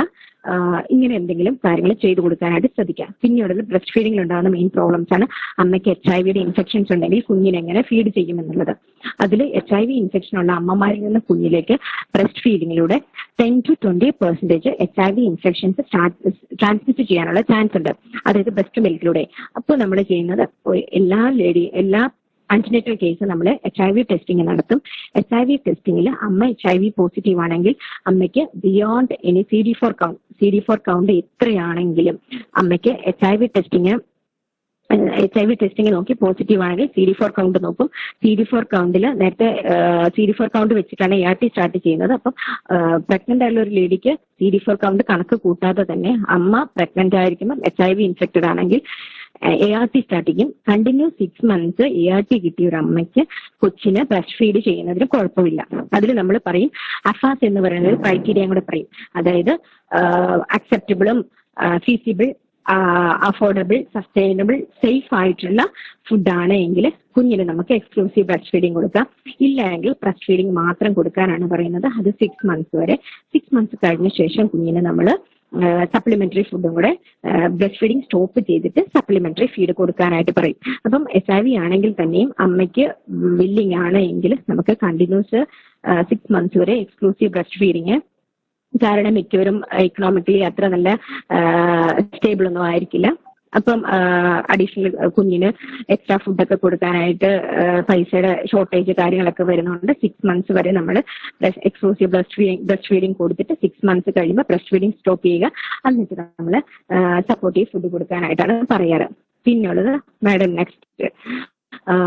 നെക്സ്റ്റ് നമ്മൾ നോക്കുന്നത് ഇപ്പം ഇൻവേർട്ടഡ് നിപ്പിൾ ആണെങ്കിൽ നമ്മൾ എങ്ങനെയാണ് അതിനെ നമ്മൾ പ്രൊട്രൂഡ് ചെയ്യുന്നത് എന്നുള്ളതാണ് നമ്മൾ ഈ നോക്കുന്നത്. അതായത് ഇൻ കേസ് നമുക്ക് നിബിളെങ്ങാനും ഇൻവേർട്ടഡ് ആയിട്ട് ഫീൽ ചെയ്യുക അല്ലെങ്കിൽ ഫ്ലാറ്റ് ആണെങ്കിൽ നമ്മളൊരു സിറിഞ്ച് എടുക്കുക. സിറിഞ്ച് എടുത്തിട്ട് അതിന്റെ ടോപ്പ് കട്ട് ചെയ്യുക. ടോപ്പ് കട്ട് ചെയ്തിട്ട് ജസ്റ്റ് നമ്മൾ ബ്രസ്റ്റിന്റെ ഏരിയയുള്ള ഭാഗത്ത് വെച്ചിട്ട് പിസ്റ്റല് പുറകോട്ട് വലിക്കുക. ഇങ്ങനെ നമ്മൾ ഇടയ്ക്കിടയ്ക്ക് ചെയ്ത് കൊടുത്തു കഴിഞ്ഞാൽ ഇൻവേർട്ടഡ് നിപ്പിൾ നമുക്ക് മാറ്റി പ്രൊട്രൂഡിങ് നിപ്പിൾ ആക്കി എടുക്കാനായിട്ട് പറ്റും. അപ്പൊ നമ്മൾ താഴത്തെ പിക്ചർ നോക്കിക്കേ, അതില് പ്രൊട്രൂഡിങ് നിപ്പിളുണ്ട്, ഫ്ലാറ്റ് നിപ്പിളുണ്ട്, ഇൻവേർട്ടഡ് നിപ്പിളുണ്ട്. അപ്പം നമുക്ക് ഏറ്റവും കൂടുതൽ കുഞ്ഞിന് വേണ്ടത് ഫ്ലാറ്റ് നിപ്പിളോ ഇൻവേർട്ടഡ് നിപ്പിളോ ആണെങ്കിൽ കുഞ്ഞിന് ഫീഡ് ചെയ്യാനായിട്ട് നമുക്ക് പറ്റത്തില്ല. അതുപോലെയുള്ളതാണ് ബ്രസ്റ്റ് പമ്പ് എന്ന് പറയുന്നത്. ഇപ്പം ഇന്നത്തെ മിക്ക അമ്മമാരും ജോലിക്കൊക്കെ ആയിട്ട് പല സ്ഥലങ്ങളിലൊക്കെ പോകേണ്ടി വരും. അപ്പൊ എക്സ്ക്ലൂസീവ് ബ്രസ്റ്റ് ഫീഡിങ് അല്ലെങ്കിൽ 2 years വരെയുള്ള ബ്രസ്റ്റ് ഫീഡിങ് എന്നൊക്കെ പറയുന്നത് ഭയങ്കര ബുദ്ധിമുട്ടായിരിക്കും. അപ്പൊ ആ സമയത്ത് നമുക്ക് ബ്രസ്റ്റ് മിൽക്ക് എടുത്ത ശേഷം കീപ്പ് ചെയ്ത് വെക്കാൻ പറ്റുന്ന ഒരു സാധനം ബ്രസ്റ്റ് പമ്പ്. ഇത് പലതുണ്ട്. ഒന്ന് ഹാൻഡ് ഓപ്പറേറ്റഡ് ഉണ്ട്, ബാറ്ററി ഓപ്പറേറ്റ് ചെയ്യുന്നുണ്ട്, ഇലക്ട്രിക് ഓപ്പറേഷൻസ് ഉണ്ട്. നമുക്ക് ആവശ്യത്തിനുള്ളത് ഹാൻഡ് ഓപ്പറേഷൻസ് മതി. അപ്പൊ അത് നമ്മൾ വാങ്ങിച്ചു വെച്ചിട്ട് ബ്രസ്റ്റ് മിൽക്ക് എക്സ്ട്രാക്ട് ചെയ്തെടുക്കുക. വാക്കുമാണ് ബ്രസ്റ്റിൽ പിടിച്ച ശേഷം നമുക്ക് ബ്രസ്റ്റിൽ വെച്ചിട്ട് നമുക്ക് വാക്കം വഴി പുഷ് ചെയ്ത് എടുക്കാൻ പറ്റുന്നതാണ്. അപ്പൊ ഈ ബ്രസ്റ്റ് മിൽക്ക് നമുക്ക് കീപ്പ് ചെയ്ത് വെക്കാൻ പറ്റുന്നതാണ്. അപ്പൊ ബ്രസ്റ്റ് മിൽക്ക് നമുക്ക് റൂം ടെമ്പറേച്ചറിലാണെങ്കിൽ ഒരു 4 മുതൽ 6 മണിക്കൂർ വരെ നമുക്ക് കീപ്പ് ചെയ്ത് വെക്കാൻ പറ്റും. എന്നിട്ട് നമ്മൾ ജോലിക്ക് പോകുമ്പോൾ സമയത്ത് കുഞ്ഞിന് കൊടുക്കാനായിട്ട് പറ്റും. അപ്പം ഇൻ കേസ് ഫ്രിഡ്ജിലൊക്കെ ആണെങ്കിൽ നമുക്ക് 5 to 8 വരെ ഡേയ്സ് നമുക്ക് കീപ്പ് ചെയ്യാൻ പറ്റും. ഒരിക്കലും നമ്മൾ ബ്രസ്റ്റ് മിൽക്ക് ചൂടാക്കി ഒന്നും ഉപയോഗിക്കാതിരിക്കാനായിട്ട് പ്രത്യേകം ശ്രദ്ധിക്കാം. അപ്പൊ ബ്രസ്റ്റ് മിൽക്ക് കൂടുതലും നമ്മുടെ ന്യൂലി അമ്മമാർക്കുള്ളതാണ്. കാരണം ജോലിക്ക് പോകുന്ന അമ്മമാർക്ക് കുഞ്ഞിന് ബ്രസ്റ്റ് മിൽക്ക് കൊടുക്കുകയും ചെയ്യണം, പക്ഷെ ജോലിക്ക് പോവുകയും ചെയ്യണം. അപ്പൊ അതുകൊണ്ട് നമ്മൾ പ്രത്യേകം ബ്രസ്റ്റ് മിൽക്കിന്റെ ബ്രസ്റ്റ് പമ്പ് അല്ലെങ്കിൽ ഹാൻഡ് എക്സ്ട്രാക്ഷൻസ് ഒക്കെ നമുക്ക് കുറച്ച് ബുദ്ധിമുട്ടായിരിക്കും, പെയിൻ ഒക്കെ ആയിരിക്കും. അപ്പൊ അതൊക്കെ ഒഴിവാക്കാനായിട്ട് നമ്മളെ ബ്രസ്റ്റ് പമ്പ് ഹെൽപ്പ് ചെയ്യും. മാഡം നെക്സ്റ്റ് നമ്മൾ കവർ ചെയ്തു. അതുപോലെ തന്നെ നെക്സ്റ്റ് പിന്നെ നമ്മൾ ശ്രദ്ധിക്കേണ്ടത് എപ്പോഴും കുഞ്ഞിന് പാല് ഫീഡ് ചെയ്യുന്നതിന് മുൻപ് നമ്മൾ ഹൈജീൻ വളരെ പ്രധാനപ്പെട്ടതാണ്. നമ്മുടെ കൈകളും കുഞ്ഞിന് ഉപയോഗിക്കുന്ന പാത്രങ്ങളും എല്ലാം കഴുകി വൃത്തിയാക്കിയ ശേഷം മാത്രമേ നമ്മൾ കുഞ്ഞിന് ഫീഡ് ചെയ്യാനായിട്ട് പറ്റൂ. കാരണം ചെറിയൊരു പ്രശ്നം പോലും കുഞ്ഞിന് ഇൻഫെക്ഷൻസ് ഉണ്ടാക്കാനുള്ള സാധ്യത വളരെ കൂടുതലായതുകൊണ്ട് ഹൈജീൻ വളരെ ഇമ്പോർട്ടന്റ് ആണ്. അപ്പൊ അത് നമ്മൾ ശ്രദ്ധിക്കുക. നമുക്ക് ബ്രസ്റ്റ് മിൽക്ക് സ്റ്റോർ ചെയ്ത് വെക്കാനായിട്ട് പറ്റും. സാധാരണ റൂം ടെമ്പറേച്ചർ ആണെങ്കിൽ പോലും 4 to 6 hours പറ്റും. നമ്മൾ കുഞ്ഞിന് പാല് കൊടുക്കുമ്പോൾ ബോട്ടിൽ ഫീഡ് മാറ്റിയിട്ട് മാക്സിമം നമ്മുടെ വീട്ടിലുള്ള സ്റ്റീൽ പാത്രങ്ങളിലോ സ്പൂണോ കരണ്ടിയോ ഒക്കെ യൂസ് ചെയ്തിട്ട് കുഞ്ഞിനെ ഫീഡ് ചെയ്യാനായിട്ട് ശ്രദ്ധിക്കുക. അതുപോലെ തന്നെ നമ്മൾ ഏറ്റവും കൂടുതൽ നമ്മൾ ന്യൂട്രീഷനിലും ഹെൽത്ത് പ്രൊഫഷണൽ ബോഡീസിനും ഈ ബ്രസ്റ്റ് ഫീഡിങ്ങിൽ കുറേയധികം റെസ്പോൺസിബിലിറ്റി ഉണ്ട്, അതായത് റെസ്പോൺസിബിലിറ്റീസ് ഉണ്ട്. അപ്പം അതായത് എന്താണെന്ന് ചോദിച്ചു കഴിഞ്ഞാൽ ബേസിക് എഡ്യൂക്കേഷൻസ്, ബ്രസ്റ്റ് ഫീഡിങ് എങ്ങനെയാണെന്നുള്ള ബേസിക് എഡ്യൂക്കേഷൻസ്, കോംപ്ലിമെന്ററി ഫീഡിങ് എന്തൊക്കെ നമുക്ക് കൊടുക്കാം നോക്കുക. അതുപോലെ തന്നെ ഡിഫിക്കൽട്ട് സിറ്റുവേഷൻസിൽ നമ്മൾ ഫീഡിങ് എങ്ങനെ പ്രോത്സാഹിപ്പിക്കാം, കുഞ്ഞിന്റെ എല്ലാ ന്യൂട്രീഷണൽ നീഡ്സിനെയും എങ്ങനെ നമുക്ക് സപ്പോർട്ട് ചെയ്യാൻ പറ്റും തുടങ്ങിയ കാര്യങ്ങളൊക്കെ ഹെൽത്ത് പ്രൊഫഷണൽസിന് അറിഞ്ഞാൽ മാത്രമേ നമുക്ക് വർക്ക് ചെയ്യുന്ന സിറ്റുവേഷൻസ് അല്ലെങ്കിൽ ആർക്കെങ്കിലും ഒക്കെ പറഞ്ഞു കൊടുക്കണമെങ്കിൽ അല്ലെങ്കിൽ സ്വന്തമായിട്ട് എക്സ്പീരിയൻസ് ചെയ്യണമെങ്കിൽ പറ്റത്തുള്ളൂ. അതുപോലെ ട്രെയിനിങ് ഒക്കെ എക്സ്ക്ലൂസീവ് ബ്രസ്റ്റ് ഫീഡിങ്ങിനെ കുറിച്ചും reproductive health, nutrition, community health service തുടങ്ങിയ കാര്യങ്ങളിലൊക്കെ ട്രെയിനിങ് കിട്ടിക്കഴിഞ്ഞാൽ നമുക്ക് ഫ്യൂച്ചറിലും അല്ലെങ്കിൽ നമ്മുടെ സെൽഫായിട്ടുള്ള യൂസിനും ഒക്കെ നമുക്ക് ഉപകരിക്കപ്പെടുന്ന ഒരു കാര്യങ്ങളേ ഉള്ളൂ. അപ്പൊ നമ്മൾ ബ്രസ്റ്റ് ഫീഡിങ്ങിനെ കുറിച്ച് നമ്മൾ ചുരുക്കി പറഞ്ഞാൽ, ബ്രസ്റ്റ് ഫീഡിംഗ് എന്നൊക്കെ പറയുന്നത് നമ്മൾ യൂട്യൂബില് അല്ലെങ്കിൽ ഒരു പാചക വിധിയൊക്കെ നോക്കിയിട്ട് പാചകം ചെയ്യുന്ന പോലെയാ. ആദ്യം നമ്മൾ എല്ലാത്തിനും ഒരു സ്പൂണ് വെച്ചിട്ടാണുള്ളത്, ഇങ്ങനെ ചെയ്യണം, ഇത്ര സമയം വെച്ച് കൊച്ചിന് കൊടുക്കണം, കൊച്ച് എത്ര തവണ യൂറിനേറ്റ് ചെയ്യുന്നുണ്ട്, ഇങ്ങനെയെല്ലാം കൊച്ചിന് ആവശ്യത്തിന് കിട്ടുന്നുണ്ടോ എന്നൊക്കെ നോക്കിയിട്ടാണ് നമ്മൾ ബ്രസ്റ്റ് ഫീഡിംഗ് ഒക്കെ നടത്തുന്നത്. പക്ഷെ ഇതെല്ലാം കഴിഞ്ഞ ശേഷം പിന്നീട് നമ്മൾ എന്ത് ചെയ്യും, എക്സ്പേർട്ട് കുക്കായി കഴിയുമ്പോൾ നമുക്കെല്ലാം ഒരു കൈയളവാ. ബ്രസ്റ്റ് ഫീഡിങ്ങും ഇതുപോലൊക്കെ തന്നെയാണ്. തുടക്കം ഒക്കെ നമുക്കൊന്ന് ശരിയായി കിട്ടിയാൽ മതി, ബാക്കിയൊക്കെ അങ്ങ് റെഡി ആയിക്കോളും. അപ്പൊ അതിൽ നമ്മൾ ഏറ്റവും കൂടുതൽ ശ്രദ്ധിക്കേണ്ടത് എന്താണെന്ന് വെച്ചാൽ 6 മാസം മുതൽ 6 മാസം വരെ കുഞ്ഞിന് മുലപ്പാൽ മാത്രം കൊടുക്കാനായിട്ട് ശ്രദ്ധിക്കുക. 2 വയസ്സ് വരെ കുഞ്ഞിന് മുലപ്പാൽ കൊടുക്കുക. 6 മാസം കഴിഞ്ഞിട്ട് കുഞ്ഞിന് ഭക്ഷണം കൊടുത്തു തുടങ്ങുമ്പോൾ കൂടത്തിൽ മുലപ്പാലും കൂടെ കൊടുക്കാനായിട്ട് ശ്രദ്ധിക്കുക. കുഞ്ഞിന് മുലപ്പാൽ കൊടുക്കേണ്ടത് ആവശ്യപ്പെടുന്നതിനനുസരിച്ചിട്ട് കുഞ്ഞിന് പാല് കൊടുക്കുക. വെയിറ്റ് കുറവാണെങ്കിൽ 2 മണിക്കൂർ ഇടവിട്ട്, ഉറക്കമാണെങ്കിൽ പോലും നമ്മൾ വിളിച്ചെഴുന്നേപ്പിച്ച് കുഞ്ഞിന് പാല് കൊടുക്കണം. അതായത് അമ്മയ്ക്ക് ആരോഗ്യമുണ്ടെങ്കിൽ മാത്രമേ കുഞ്ഞിന് ആരോഗ്യം ഉണ്ടാവുള്ളൂ. അമ്മയ്ക്ക് വിശ്രമം, ഉറക്കം, വെള്ളം തുടങ്ങിയ കാര്യങ്ങൾ വളരെ പ്രധാനപ്പെട്ടതാണ്. അതുപോലെ തന്നെയാണ് കുഞ്ഞിന് പാല് കൊടുക്കുന്നതിന് മുമ്പ് കംഫർട്ട് ആയിട്ടുള്ള പൊസിഷൻസ് നമ്മൾ മെയിൻറ്റെയിൻ ചെയ്യുക. കറക്റ്റ് അറ്റാച്ച്മെന്റ് നമ്മൾ ശ്രദ്ധിക്കുക. പാല് കൊടുക്കുമ്പോൾ എപ്പോഴും കുഞ്ഞിന്റെ മുഖത്ത് നോക്കി അമ്മ സംസാരിക്കുക, പാട്ട് പാടി കൊടുക്കുക തുടങ്ങിയ കാര്യങ്ങളൊക്കെ ചെയ്യുക. ഇത് കുഞ്ഞിനെ കുറച്ചുകൂടെ ഇമോഷണലി സ്റ്റേബിൾ ആക്കിയെടുക്കും. പിന്നെ കാര്യങ്ങൾ പെട്ടെന്ന് മനസ്സിലാക്കി എടുക്കാനായിട്ട് കുഞ്ഞിനെ ഹെൽപ്പ് ചെയ്യുകയും ചെയ്യും. അപ്പൊ നമ്മൾ ബ്രസ്റ്റ് ഫീഡിങ്ങിൽ നമുക്ക് എന്തെങ്കിലും ബുദ്ധിമുട്ടുകളോ കാര്യങ്ങളോ ഉണ്ടായിട്ടുണ്ടെങ്കിൽ നമുക്കത് ഹെൽത്ത് പ്രൊഫഷണൽസുമായിട്ട് കോൺടാക്ട് ചെയ്ത് കഴിഞ്ഞാൽ നമുക്ക് കറക്റ്റ് ആയിട്ട് എടുക്കാൻ പറ്റുന്ന കാര്യങ്ങൾ മാത്രമേ ഉള്ളൂ. We have come to a fruitful end of the session. Now I invite Ms. Bhagyadi to extend the vote of thanks.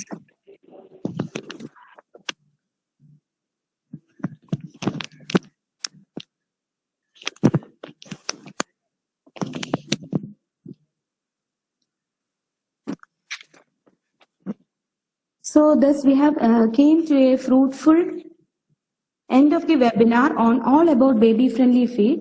I deem it a great honor and privilege to propose the vote of thanks on this fruitful occasion. Let me first of all start by giving glory to the Almighty God for making today's occasion a resounding success. It was truly a successful program. About 200 participants have successfully participated in this program. So I'm so happy that I'm happy to announce that this webinar was a success because we were able to accommodate 200 participants from different colleges. And even there were participants from outside the state also. I thank our principal, Dr. Rita Leda Dikoto, for her unstinted support and encouragement for this event. Thank you so much, ma'am. Thank you so much. On behalf of Department of Home Science and entire organizing committee, I sincerely thank our resource person, Ms. Jinu Sebastian, Head, Department of Medical Social Department, ESIC Erukon, Kollam, for her very informative session and effective dissemination in mother tongue and for the valuable thoughts. As we know, due to the pandemic situation, it's very difficult to spare the time from hospital, even though she managed to take a session for us. Sincere thanks, dear ma'am, for your wonderful session. Okay, thank you. My heartfelt thanks to Ms. Soumya Asnayer, convener IDA Kerala chapter, and Dr. Anuja Thomas, convener Netrofan, for extending the collaboration with us in this noble venture. I also express my deep sense of gratitude to Dr. Anju M. Nilera, the head of the Department of Home Science, for her constant support, for her constant motivation and encouragement. I congratulate and extend my thanks to all participants from all colleges for their active participation. There were participation from even from Gandhigram Rural Institute Deemed University, then Srinarayana College for Women Kollam, Government College for Women Thiruvananthapuram, KHM Unity Women's College Manjeri, Assumption College, Changanasheri, Pala Alfonsa College, St. Teresa's College, PSD College of Arts and Science, Coimbatore, Khadir Moiddin College, Tanjavur, Child Development Center, Thiruvananthapuram, Holy Cross Home Science College, Thuthukudi, Muslim Arts College, WGSHA Manipal, VV Vanya Perumal College for Women, Virudanagar, ICG College, Jaipur, Rajasthan. There were participation from Rajasthan. So, on the behalf of organizing committee, I thank you all. There were also participation from Padma Shri Institute of Management and Science, Bangalore, Vinayaga College of Nursing, Vimala College, Thrissur, Kondoti Project, Malappuram have also joined with us. Sri Shankaracharya Samskrita University Regional Center, Thuravu. So on behalf of the organizing committee, on behalf of my second year PG students, I express my sincere thanks to all of the participants. As no program can become successful with a single person. So I extend my big thanks to our teachers, HODs of all colleges and the whole organizers for their support. I also place record of Mr. Akhil for his technical help. Once again, I thank each and everyone for making this event more wonderful. Until seeing for the next event, goodbye, stay safe, stay healthy. Thank you so much. Thank you.